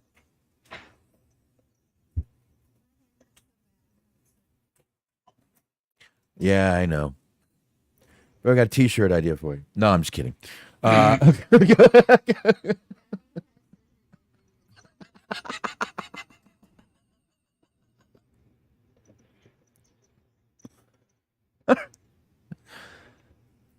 gonna actually show her that later and see what she says. I can't imagine. Like, I don't know why anybody would. Why was this an idea? I don't know. I do have a pretty good right hand, though. But anyway, let's. I'm just saying. I mean, it can be done. Of course, it's the right hand. Well, you know. Of course. Aren't you left-handed by nature, or am I thinking of somebody else? No, I'm not. I'm right-handed. Interesting. Oh yeah. If I write with my left hand, I can't do anything. I can do. I can push this little button with my left hand. Look. Oh, there you go. Mm-hmm. I can do that, but no, I am not. I am not at all. So anyway, Christopher Kane, the women's match is boring. It wasn't great. The end is good though. Keep watching. Keep watching. There's something a little better going on. But anyway, there was a portion of the match where Saraya was on the apron and she was running, and the camera was awfully close to her, and I appreciated that part. hey man, she's looking very good. She is nice and thick these days, and I appreciate it. She's looking very nice. Mm-hmm. Looks healthy. Sober. Very good. Very good. So after that little thing with that we were talking about anyway, whatever. But anyway, we come back from break and the cameras go backstage. Security is leading Adam Cole out. Chris Jericho is yelling, get him out, because he was just attacked again. And Britt Baker just decides to slap the shit out of Chris Jericho. You know, she didn't listen once, obviously. Okay. Yeah, got to teach her again. No, that was a bad one. I'm sorry, folks. That was bad. But yeah, this segment, in my opinion, was very unnecessary. Yeah, kind of. I'm going to go with unnecessary. There was no reason for this. No reason for this. You know what? And really, you could have just left it with Jericho and Adam Cole. There was no reason to have Britt. I think it was a bad idea with this T-shirt little backlash. Listen, it's got a little division. Everybody's got their opinion on the T-shirt. I think it was a bad idea to have her come out there and slap the shit out of Jericho. I honestly think that's why they did it. Well, she's like, oh no, see, she's not the victim. She's the conquering hero. But she's also proving if you wear that shirt, you're going to get fucking slapped.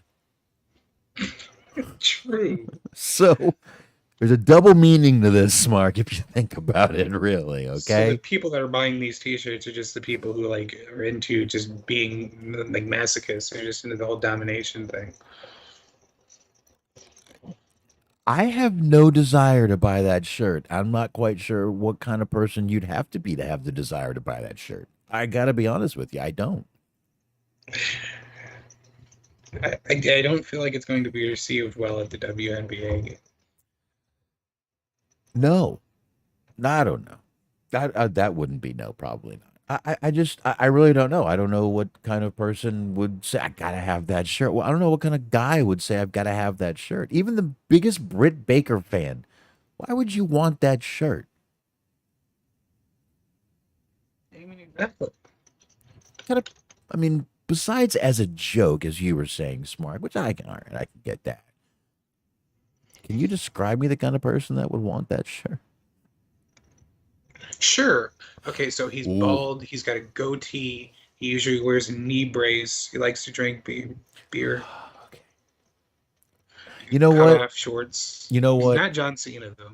I think we described that person. They would be in the trench coat we talked about earlier. Yes, Yes, they're running late for a Shimmer show. running late for a shimmer, just leaving the shimmer, just kicked out Mhm. of a shimmer show probably. That's right. But yeah, yeah. So she's just proving if you wear that shirt, you're probably going to get slapped by a woman, in my opinion.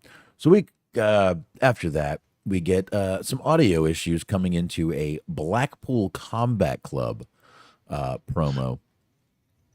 So we get Brian is talking now.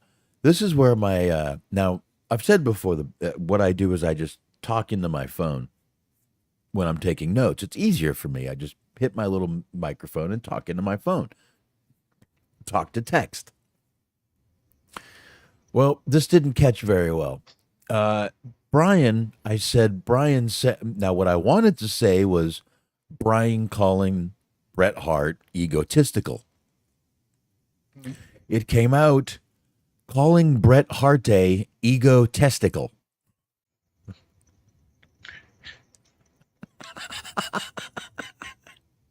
I feel like it corrected based on what it like thought that your heart meant.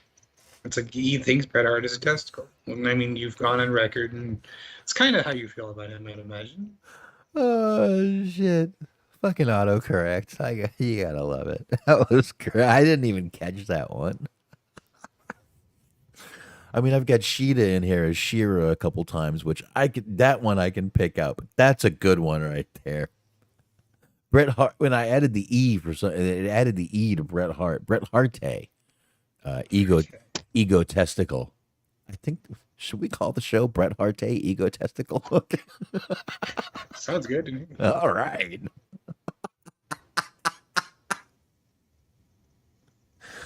Because Outcast versus AEW is not working as a free. Yeah, it was not good when it started. I don't know if this is the middle. It hasn't been good. Like every week, it's not been good. They're gonna keep it going for as long as humanly possible. But What the Blackpool Combat Club?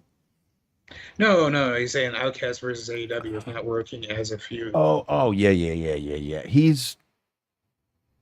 That's coming up in just a second here, so don't worry. You know what? We already talked enough about this. Omega and Moxley steel cage match next week, and that's all we got to say there. So yeah, we do get this Outcast match, and I got to agree with Christopher Kane. It's not working as a feud. Sheeta coming back tonight. I'm not sure really.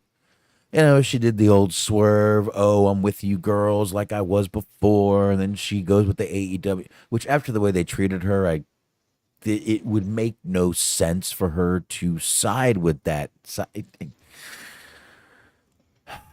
Swerve made no sense, which I think is one reason it's not going to work. I don't think Sheeta's going to make it work at all, but I don't know. I got to agree with them. It's not really working, but I think the problem, like first and foremost, is when you don't care about the group or when the group's not doing well, you don't care about people joining the group. Where it's like you already, if you don't like the group, and like most, it seems like most people don't. It doesn't seem like it's really like setting the world on fire. It's like the threat is like somebody's going to join the group. Like back in the day when the NWO was around, like it was a big deal when somebody would jump side ship. I don't know because I'm not fucking saying it properly. When people would jump ship to the NWO, it was this big to do because people cared about the NWO and the NWO was a threat and the NWO was an interesting stable until they ran it into the ground. But like initially, it was interesting. And like this, nobody cares about the stable. So when people threaten to join the stable, it's like, oh, cool, another one. Like, don't care. You know, the only thing I like about this stable is the fact that Ruby Soho's getting some TV time. I got to be honest with you. That's really why I'm at least glad she's getting something. But yeah, it's it. I mean, and they went full DX now. Then they got the fucking green lights with their entrance and shit. The DX green. They're wearing DX. It's like, are Mm-hmm. y'all really trying to be this Degeneration X group? I mean, we've seen this. That you could have picked a different color at least. That's right. I mean, maybe they can like get in touch with Shotzi and borrow her tank. Oh, there you go. Tank would be Although they good. didn't technically drive a tank, it was more of like a what was like an off road vehicle or some type of shit. Could do the Stone Cold four wheeler. That's never. I mean, Mm. that's been done too. But they could come down in a. Let's see. What could I see them coming down in a golf cart? That's interesting. I mean, that has also actually already been done, but Uh, well, okay, all right. So Chavo did that. Okay, yeah. Irvin White. Yeah. I actually really like the idea now. Like, I don't know who you would have in this, like who would do this gimmick. Actually, I do. Um, at least one of them. But like you get a stable of like 3 or 4 women, and like they're heels, but they're soccer moms, and like they come to the ring in like a fucking SUV or a minivan. Like Sure. each one of them, like they wear the long tights, but it's like up past their belly button. Like the Like it just leggings. Like the leggings. Oh, you're well, no, talking it's not supposed to milfs. be sexy per se. It's supposed to like they're bad. Like the idea is that they're just like lame out of touch, like suburban moms.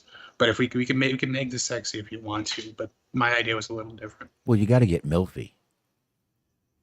I guess one of them could be. You got to get one that's just milfy. You could get the milfy. You could have the very well to do.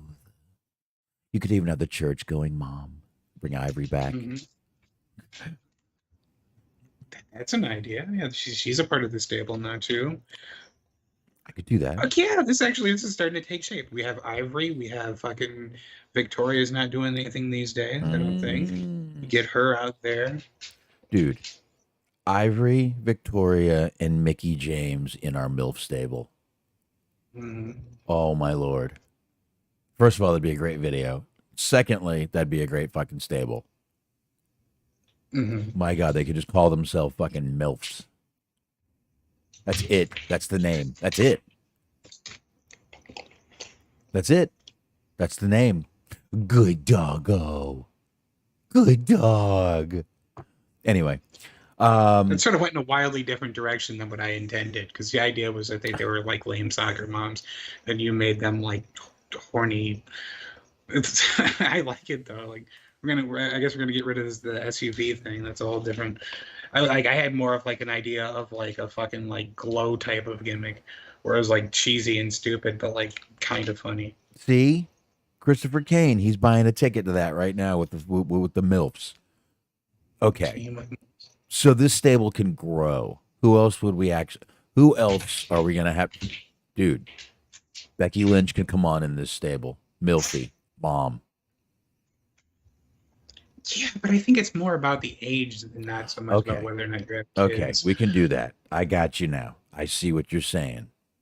All right, so we're gonna delete Becky and we're gonna stay with those. So who else we gonna get down here to get in this fucking stable, Smark? Can we talk Bull Nakano when you're coming back? You just went to a different level again. Why do you keep doing that? I mean, she's of a certain age and she looks good. Okay. All right. All right. She could be the muscle. Mhm. She's the muscle. We could bring Bull in for a muscle. We have to call her Bull. See, I'm trying to think of like older female wrestlers, and like just a lot of them are just like really fucking terrible. I I'm mean, just thinking of like women from like back in like 2007 or whatever, before like WWE cared about women's wrestling. Molly And I'm just thinking, Holly. Bring in there you Molly. go. There's Give me Molly. Oh my God, I would love Molly Holly. I always had a little Molly Holly thing. Oh shit, what's Jacqueline up to these days? Molly, dude. Probably not wrestling anymore, but she could be involved somehow. See, and you know what? I know why I like Molly Holly. She was short, blonde, and thick. How many times have I said I love short, blonde, and thick? Mm-hmm. That's my kind. That's what I end up with all the time. That's why I probably like Molly. Molly could bring in. We could do. We could bring in. Who else? Who else? Who else? I don't know. We probably should just keep going here. Actually, Layla. way earlier than I. Ooh, there you go. Layla, you said. Mm-hmm. Bring in Alicia Fox, except now she's gone. People are very upset she's gone from WWE. I'm like, what the fuck are you people thinking? I didn't I even know. had no idea that she was even there. No anymore. clue. Like I don't watch on a weekly basis, but she couldn't have been on television anytime recently. Not that I've even heard. And again, I do listen to podcasts. I do see stuff. I do keep up with news, obviously, so I see a lot of things going on. No, I don't think she has been. But man, yeah, I'm trying to roll back in those on those shows or on those old divas to see who could come back myself. Molly Holly. I would kick the tire on her if I was a company like Impact or whatever, because like she's not the best wrestler, but she's got good charisma. True. Very true. Like when they were having her just be like a total fucking nutcase, but that was like her gimmick. She was doing a good job with that. Mm-hmm. Yeah. Yeah, she was. Ooh, can we bring in Natty just to bring in Natty? Yeah, that works. I don't know why, but I had that fucking Applebee's commercial stuck in my head earlier today. I'm just, oh come on, rating good, and then hey, I don't know. All I know is Natty is out there taking fucking basically incest pictures, and they fucking fire Mandy Rose. Fuck you. well, yeah, she's not in the pictures, but she's taking the pictures, and I've seen the pictures, and I've seen the video, and like, yeah, it's Dude, it is really fucking weird. Like, call it what it is. It's fucking strange. dude, Natty is like a fucking hair away from a fucking nipple coming out, and I mean, it's this. She takes more racy pictures, I think, than Mandy Rose was taking. Mm-hmm. Not now because Mandy Rose is gone, but before, yeah, yeah, yeah. But in this women's match, I guess we're gonna stop with the we've That is a way harder thing to explain to your children too. what? Because like if your kids and like your kid finds pictures like Mandy Rose or whatever, it's like, yeah, sometimes women take seductive photos. But then you find like pictures of like Jenny and Natty together. It's like, yeah, sometimes you take erotic photos with and of your just no, this is no. I would not want to teach my kid that. That's a fucking weird. No, but I believe. Let's just put it this way: when Mandy Rose has a kid, other kids will be showing him pictures of his mom. Anyway, That is the funniest shit, and I'm so glad that like I'm not a child in these times, because there's so many kids whose moms are doing fucking OnlyFans and doing like fucking showing pictures of their buttholes and feet and shit, and these kids are going to be so relentlessly fucking mocked because that shit's gonna live on the internet forever. And like even if OnlyFans like dies, that like all the photos are just going to eventually get fucking posted all over other websites. So like that shit's gonna live on forever. yeah, I don't think OnlyFans is gonna die. I actually think some other businesses are gonna die because of OnlyFans. Potentially. Yeah, yeah, die maybe. I mean, maybe not die, but struggle severely. But anyway, in this match that we were talking about, we're talking about the women's match with everybody, but we already talked about the whole Sheeta thing. We were talking about women's wrestling, and then it developed into a MILF stable and OnlyFans. It We really are very did. progressive here. Now, we might need to call the show MILF Stable at this point, Mm-hmm. or just MILFs, MILFs, MILFs. We'll figure it out. We'll talk after. See, I think Christopher Kane has my back here because he said that Bull Nakano is thin and looks hot now. That's what I was trying to get to. It's like she's older, but she's more, she's attractive. She's, it's good. It's good. All right. Hold on. Bull Nucano. Pull him up. Yeah. I'm telling you, you gotta trust me here. Pull him up. Pull him up. I'm gonna go to tools. She like is or used to be a golfer. I'm gonna go to time. I'm gonna go to past year.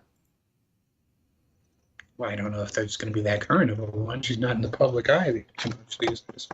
I'm just gonna see. Oh, there is a picture. Oh, she is. Mm-hmm. Okay. Hell, put Yes. bull in there. Oh yeah, muscle. Muscle. I'm down. I don't mind them thighs either. Just say that. Oh yeah, there's a picture of her. I can send it to you. There's a picture of her with Oscar. I see it here. I actually see it here. That's it's pretty close up on the Google thing. Yeah, I see her with Oscar right here. She does look very good. I'm going with it. She's not the muscle That anymore. has opened up possibilities that I had not really thought of, Mm, but she I will would. think more of about later. She might not be the muscle anymore, but she's welcome. She's welcome. Mm-hmm. Absolutely, absolutely. Um, all right. I'm down with that. Yeah, I think we should have probably stop that. Yeah, let's just keep going now. Anyway, like I had said, Sheeta did make a save tonight, came back, did the whole swerve thing, and now she is aligned with the AEW girls because, let's face it, once again, it made absolutely zero sense for her to go over with the girls who had worked together in WWE. It was stupid. Everyone knew it was stupid. Everyone knew this was going to happen. So it did, and we can move on now. Now, who was Christopher Kane was saying that the House of Black promo was confusing. Yeah, it was kind of confusing. But basically, the House of Black said any three competitors can challenge them. Now, here's the funny thing I've noticed about the House of Black, Smark. I don't know if you have caught this, but they've been like putting the company on this company AEW, obviously, on like warning on they're coming for everyone, but they seem to do a lot more talking and video packages rather than wrestling. Mm-hmm. But yeah, this was again a little bit confusing, but they did explain it. Basically, it's any three challengers can challenge them. Blah blah blah. Very long. But they must abide by the open house rules. I'm not quite sure that they gave the open house rules. I think they're very similar to like the Duchess of Queensberry rules. If you remember that match that William Regal did with Jericho in like 2002, maybe. Okay. Not sure I was watching in 2002. And look at you having a life. Show off. No, I was moving stuff. I had a lot going on in 02. That's when I was getting here. It was like 2001, 2002 was like when they were doing the fucking the invasion. Like Regal was commissioner and Jericho peed in his tea. Okay, yes, I do remember that. They had Duchess of Queensberry rules match, and like they hired some like fucking community actress to pretend to be like a British queen, and then like every time Regal would start to lose in the match, he would just change the rules. I forget what pay-per-view it was. I'm sure somebody knows, but it was a pay-per-view match. I do remember that. That I do remember. Okay, so I was watching. Okay. All right. So let's talk about this clusterfuck, Mark. What do you think? Sure. This was the Trace DeMayo Battle Royal. It was a lot of teams. It was a ton of teams. A ton of trios. Actually, it was the Lucha Brothers and El Hijo del Vikingo, John Silver, Alex Reynolds, Evil Uno, The Butcher, Kip Sabian, and my God, was the Blade tan as fuck. He was more tan than Billy Gunn. Mm-hmm. He was Hogan. He was Hogan tan. I was about to say he was taking influence from other famous balding wrestlers. Oh my God. But there were a bunch um, of teams in this match, and now basically what happened, all three members of the team had to be thrown over for the team to be completely eliminated. I believe was the stipulation, correct? Yeah, yeah. Which is kind of stupid, but this See, I match, actually don't mind that because I kind of more traditionally it's like a tag team, like the tag team battle royals is like if one member gets eliminated, they're both eliminated. But like at the same time, I feel like so if one person fucks up, like it shouldn't cost both members of the team if one person is a Genetti. okay, all right. I mean, it's not that bad, I guess, but this was a clusterfuck. AEW loves having clusterfuck matches, though. So this was the clusterfuck to for Wednesday night. Wednesday night clusterfuck. They love battle royals, that's for sure. Good God, do they? They do, man. And of course, the acclaimed and Billy Gunn did win this battle royal. And I'll tell you, there was one fan down there when the acclaim came down to the ring, though. One fan they had there, right in the corner, who was dressed just like the acclaimed, and man, it made a. I mean, Bowens put his hand back, and the guy just instinctively put his hand in, and they just scissored, and it just almost looked set up. It was great. It was great.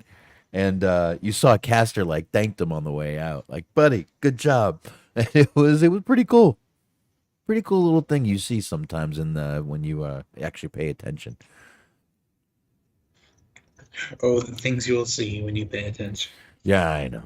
I know. I had no kids here when I was watching tonight, so I paid as much attention as I could. Um, so so we had oh, by the way, here's the there you go. There's the acclaim right there. There you go. Standing up. There we go. But anyway, we had this little segment with MJF, Sammy Guevara. Well, it was supposed to be Sammy Guevara, but of course MJF decided to come on in and interrupt. And Sammy is saying, "Look, man, I watched the show back last week," which I love when they reference they watched the show back last week. 'Cause how many years did I watch Raw? And I'm like, watch the show back. And I'm Hmm. glad they do this. This is really, it's not insulting the intelligence of your audience, is what it's doing. It is kind of funny though if you think about it. Like it's like, yeah, that's been a common theme of like nobody actually watches the show backs, but then it makes it seem like even the people that work for your company don't want to watch your company. Like it's not intended that way, but it basically like, yeah, I don't want to fucking I would watch this and they're paying me to be here. Well, you don't see everything live. You got things going on. Cameras get different angles, which is what happened here. Sammy noticed there was no one in the SUV. And if MJF Hmm. just made up some bullshit about his back hurting and he had to lie down and I don't know, bunch of fucking bullshit. But Sammy kind of bought it, but again, I think when Sammy grabbed MJF and gave him the kiss on the forehead, I'm like, that's the kiss of death right there. That's the kiss of death. And then he gave him another one, and I'm like, oh shit, double kiss of death. Sammy was definitely. This is when I knew Sammy was 100% turning on MJF tonight.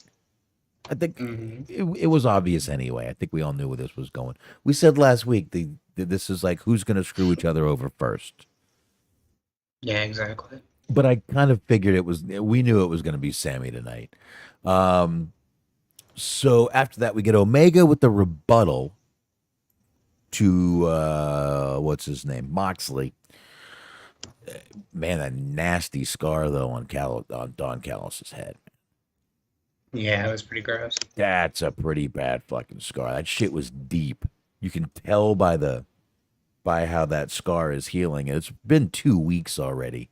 You can tell that lets you know that was fucking deep, man. That was deep. Um, so after that, Smark, we get Wardlow. He comes out with Arn versus someone LaRue. Did you catch his name? Yeah, Lash LaRue. No. Ah, damn. No, that's a woman on NXT. No, that's Lash Legend. Lash LaRue was the Raging Cage. He was like the guy from WCW back in the day. Oh, you're right. That is. Okay. Oh, you're right. That is. My God. No, what was this guy's fucking name? Something LaRue. All I know. I honestly don't know. Fucking Busty LaRue. There you go. Busty or Dusty? Busty? Busty Dusty LaRue. Busty Dusty LaRue. All right, let's see. Damn, I can never find a fucking because I was gonna look at the results to see his Nah, name. don't worry about it. And it's Chat. always from like the week before, and it never it doesn't matter how long we're on here talking about it. They never put up fucking current results. Well, here's the best thing to do is when you put in AEW Dynamite results, put in the date. 5-3-23. That'll help. What our friends at MSN.com have to say. Oh my gosh. Chat room, if any of you got his name, whatever. If you want to tell me, go ahead. If you don't, I didn't give a shit either. So Arn, during the match, Wardlow does the gun pull out move. Now Arn's got fucking Wardlow pulling out the Glock. This match ended as quick as I think everyone expected it to. I don't think anybody was surprised by that. Then Wardlow. Motherfuckers, I found the wrestlingjunkie.usa.com is a full fucking rundown of Dynamite and all the results and all this shit, and they even describe what happens in the promo segments. Wardlow wins a squash match over local talent. So they probably didn't even say his name. They did. Because I know for sure there wasn't a graphic card because I rewound it. No, there wasn't. But because I watch on the app, I can't rewind. But they said his name. They announced his name. That's how I caught the LaRue part. I just didn't catch the first part. I didn't hear it. But I caught the LaRue. So I don't know. I mean, I didn't catch the LaRue. That sounds like I caught a disease. I caught the LaRue, but no. That's why you don't want to hang out around French Canada. Yeah, I caught the LaRue. I was taking a dipsy do down in the canoe, and I caught the LaRue. What do you want me to do? And then that's how they get you. Guy came up and said, "Boo." Anyway, Christian Wardlow called out Christian after the match. Called out Christian or his Demonsaurus, Luchasaurus, and called him out for a TNT Open Challenge. Well, Christian did come out, said he wasn't going to be doing anything right now, but what I can't believe they were making such a big deal about this, but they were. They were like, my God, Christian said he has the title shot, not Luchasaurus.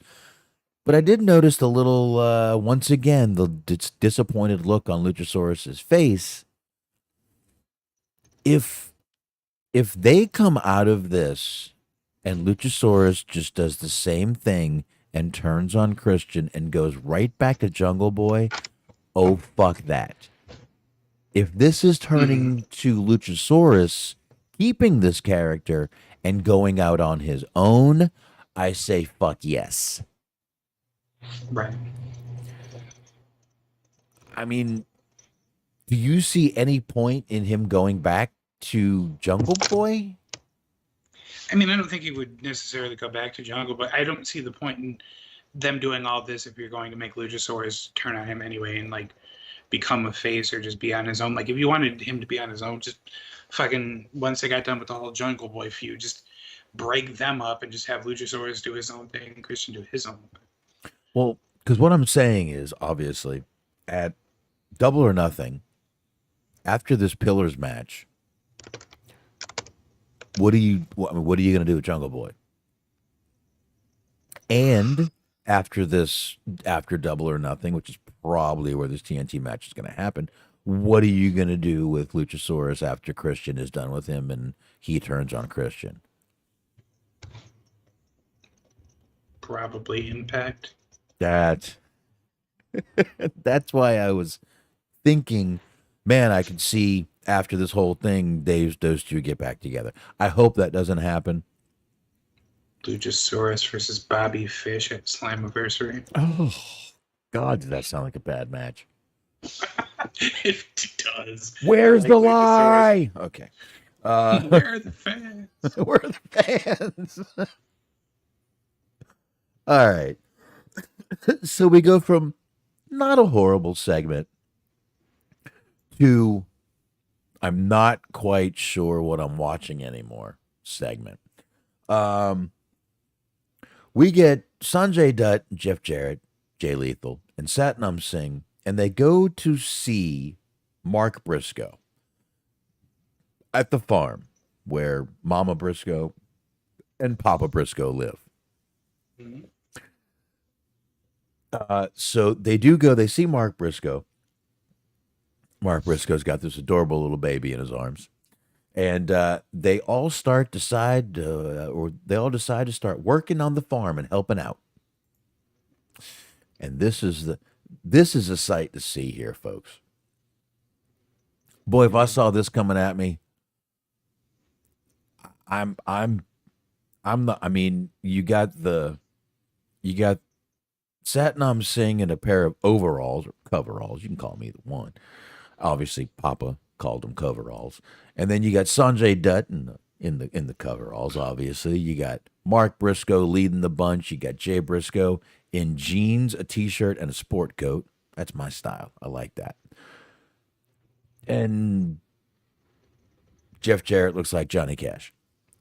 I feel like if you just crop out Lethal and Jarrett, it kind of looks like a fucking still from like a Rob Zombie movie. Okay. Or if you took that like MILFs group we made before, this is the complete opposite. Ooh. This would be the male version of the MILFs group. It's a divorced dad stable. This is the dad stable right here, buddy. Mm-hmm. This is it. This is the dad stable. I like this. For some reason. I like the dad stable here. But yeah, they all decide to start working, and it's we do see Papa Briscoe. He tells Mark, "You better watch out for them other idiots." He said, "Watch out for the idiot in the coveralls." They were both in cover. Which one? Both of them. He does though tell him, "Look, I know you know Lethal for a long time. Y'all gotta, you guys got things worked out, but I don't know. I again just enjoy watching Mark Briscoe. I'm glad he's on Dynamite. I'm glad they gave this guy. I'm glad whoever was holding him back for his brother's comments saw whatever needed to be saw, and it was time. Obviously, with his brother's passing, I think it was time to give this guy a shot. So I'm happy for him. I really am. Absolutely. I mean, he's a wildly entertaining individual. Like, even I watched the speech he gave at Jay's funeral, and even that was like fucking just wildly entertaining. He had all these like really funny stories, and it was like just captivating just listening to him speak. Like, he talked a lot about when they were like backyard wrestling and like the gimmicks they had and like the dumb things they would do when they were kids, like putting on their little backyard wrestling shows and shit like that. They were in a stable called the Full Blooded Haitians. They were doing the thing like the FBI, but they're pretending to be Haitian instead of pretending to be Italian. Oh my god, dude! I mean, they just really always came off as a couple of down to earth, good old country boys. Mm-hmm. You know, that's kind of what made Elvis popular. Is he just always seemed like a down home kind of dumb country boy, and people love that about him. So it's kind of relatable to a lot of people, and especially a lot of wrestling fans. So they relate. They are most of middle America that's out there watching wrestling and loving it. And I mean, shit. Like when we were watching NXT on a weekly basis, for a while there, how over was the fucking Cameron Grimes character? Like, he was fucking insane. Like, they basically just did the thing that they did with Jamie Noble for a while, like a couple of years ago, where he just randomly picked up some inheritance and then he was like rich redneck. Yeah, That was what they did with the Cameron Grimes character, and like his was crypto, but he was fucking everybody loved it. I loved it. I enjoyed it quite a bit. dude. Cameron Grimes was a fucking modern day Beverly Hillbillies, basically. Mhm. You Yeah, know, pretty much. that it's updated 2023 version of the Beverly Hillbillies, except there was only one. Mhm. You know, that's kind of what it was, in my opinion. And he just got drafted to the main roster, so good for him. Excellent. So we have a few little segments before the main event, and one match. We have Ricky Starks comes out, and it's Ricky Starks versus Juice Robinson. Jay White comes out with Juice, so obviously we know there's going to be some bullshit. Starks does end up getting the victory. After that, Jay White goes in and almost takes out Starks, but Ricky Starks gets away because he's a good babyface. I will now forever just remember like how Christopher Kane described them, and that's canon now for me. Is that their gimmick? Is that they're just like two meth heads? They're outside of the Wawa. They're just like the local town druggies. You like some change? Got some change? Mm, Got some change? that's it. You say no. You got any change? No, you just asked me. No, you got any change? No, you just asked me. You got any change? No. Got a gift card. Bitch, I'm gonna shoot you. Jack Perry. So we get Jungle Jack Perry and Darby on. They're backstage. Okay, they're hyping each other up. They're pushing each other, which always looks weird with two skinny guys because they're both like moving each other like 50 feet each. It's like whoa, whoa, whoa. So Darby walks out because they're getting ready for the match, and MJF sneaks in the room. And he's basically telling Jungle Boy, "Look, man, I could just look what I've done for Sammy. Just imagine what I could do for you." Jungle Boy's not buying it, obviously, kind of gets in MJF's face, but Darby walks in and it looks a little suspect to Darby. Darby's a little suspect of what's going on here, which I don't blame him for. Now, I gotta say, I kind of like this nuance. I know they've kind of had a little bit of tension already, but I like the nuance that either team could possibly turn. Again, we knew who was going to win, but I like that they try to give you the nuance that either team could possibly turn on one another, and it's not going to be. They tried to make it not as predictable as we all knew it was. Yeah, I thought it was a fun dynamic. Yeah, I appreciated the effort. Let's put it that way. I appreciated the effort. So Jungle Boy and Darby Allin, this was the main event versus Sammy Guevara and MJF, obviously. Now, this match obviously was deciding the match at Double or Nothing. So Jungle Boy and Darby win. We get the Pillars match. If not, it's just the way it was. Sammy and MJF, which would have been a shitty match because we would have had Sammy probably lying down. So obviously that wasn't going to happen.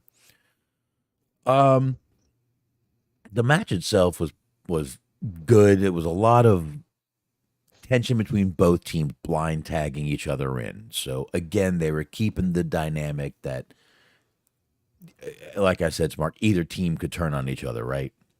Right. Which we both liked. That's good. But obviously it got a little rough, a little excessive. MJF blind tagged himself in once. Sammy was about to make the pin. Sammy ended up kicking MJF. Jungle Boy and Darby kind of had the same little problem at the end of the night, the blind tagging in. Darby did end up picking up the win, but he did it by almost hitting Jungle Boy with a coffin drop. I don't know why he was so mad he missed. Right. He missed. You felt that tag. What the fuck were you doing? Why'd you pin him? Right. But anyway, we are though getting the Four Pillars match. Like we said, Smark, we pretty much knew this was going to happen last week, so nothing new here, right? Right. I'm trying to see when is that pay-per-view? Seems like it's not Far from now. Double or Nothing? Yeah.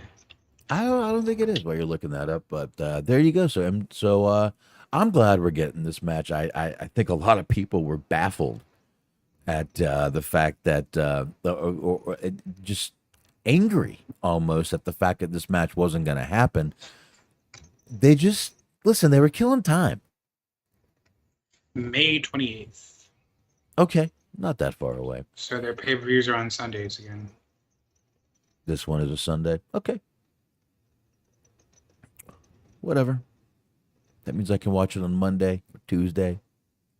So I believe Backlash this Saturday. Like I know that's not their problem. It is. Saturday and Sunday pay-per-views are just fucking perpetually confusing me. Yeah. We don't need to do. I'm not worried about predictions for Backlash or anything. We didn't really do much anyway, so I actually think we've gone through pretty much. Like I said, I thought it was a decent AEW tonight. Main event I thought was pretty good. A good way to wrap up the show, and like I said, you made everybody fucking happy that's been bitching for the past fucking 3 weeks.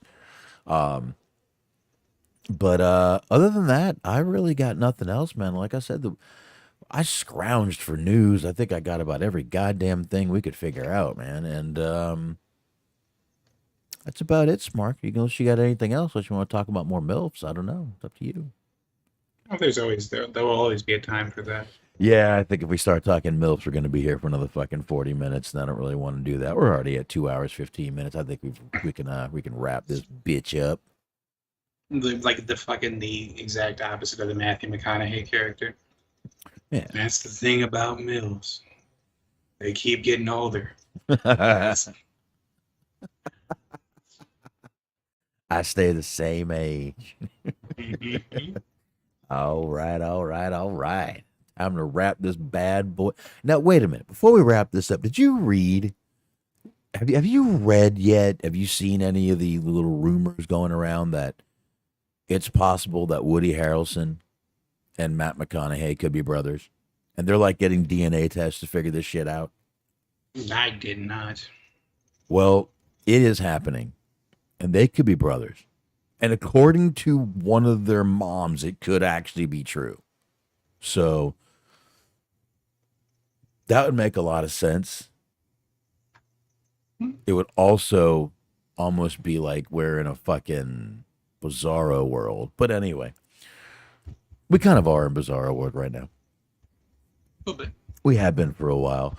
But anyway, as we wrap this show up, we need to find out where that degenerate fucking sports gambler Smark is on Monday nights. All right, you got it. Mondays, 8:30 p.m. live on the YouTubes.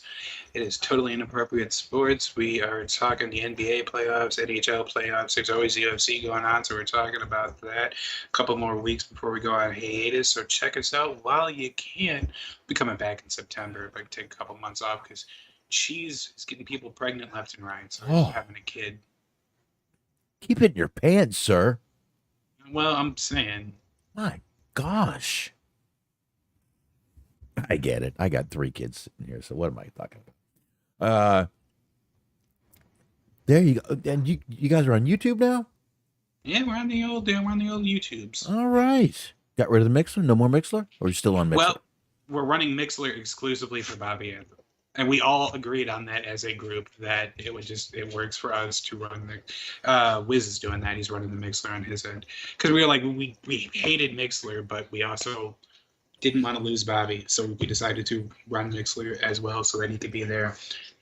Nice. Yeah, nobody wants to lose Bobby.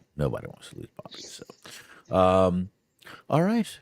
Well, there you go. So don't forget to check out Smark on Monday nights. You're not really watching Raw, are you? You're not watching Raw. You watch that shit like on Tuesdays or right before this show or something like that. Nobody watches that shit on Monday. You don't watch it on Monday. So anyway, folks, thank you very much. Appreciate everybody joining us tonight. Appreciate the chat room coming on in. Christopher Kane, Dirk, Norab, of course, always coming in early and checking out the show. Appreciate everybody coming on in. And, of course, Mark, once again, congratulations to you, sir, on your awesome weight loss there. Thank you. Keep it up, man. Just keep it going, man. Go. There you go. There you go. And all right, folks.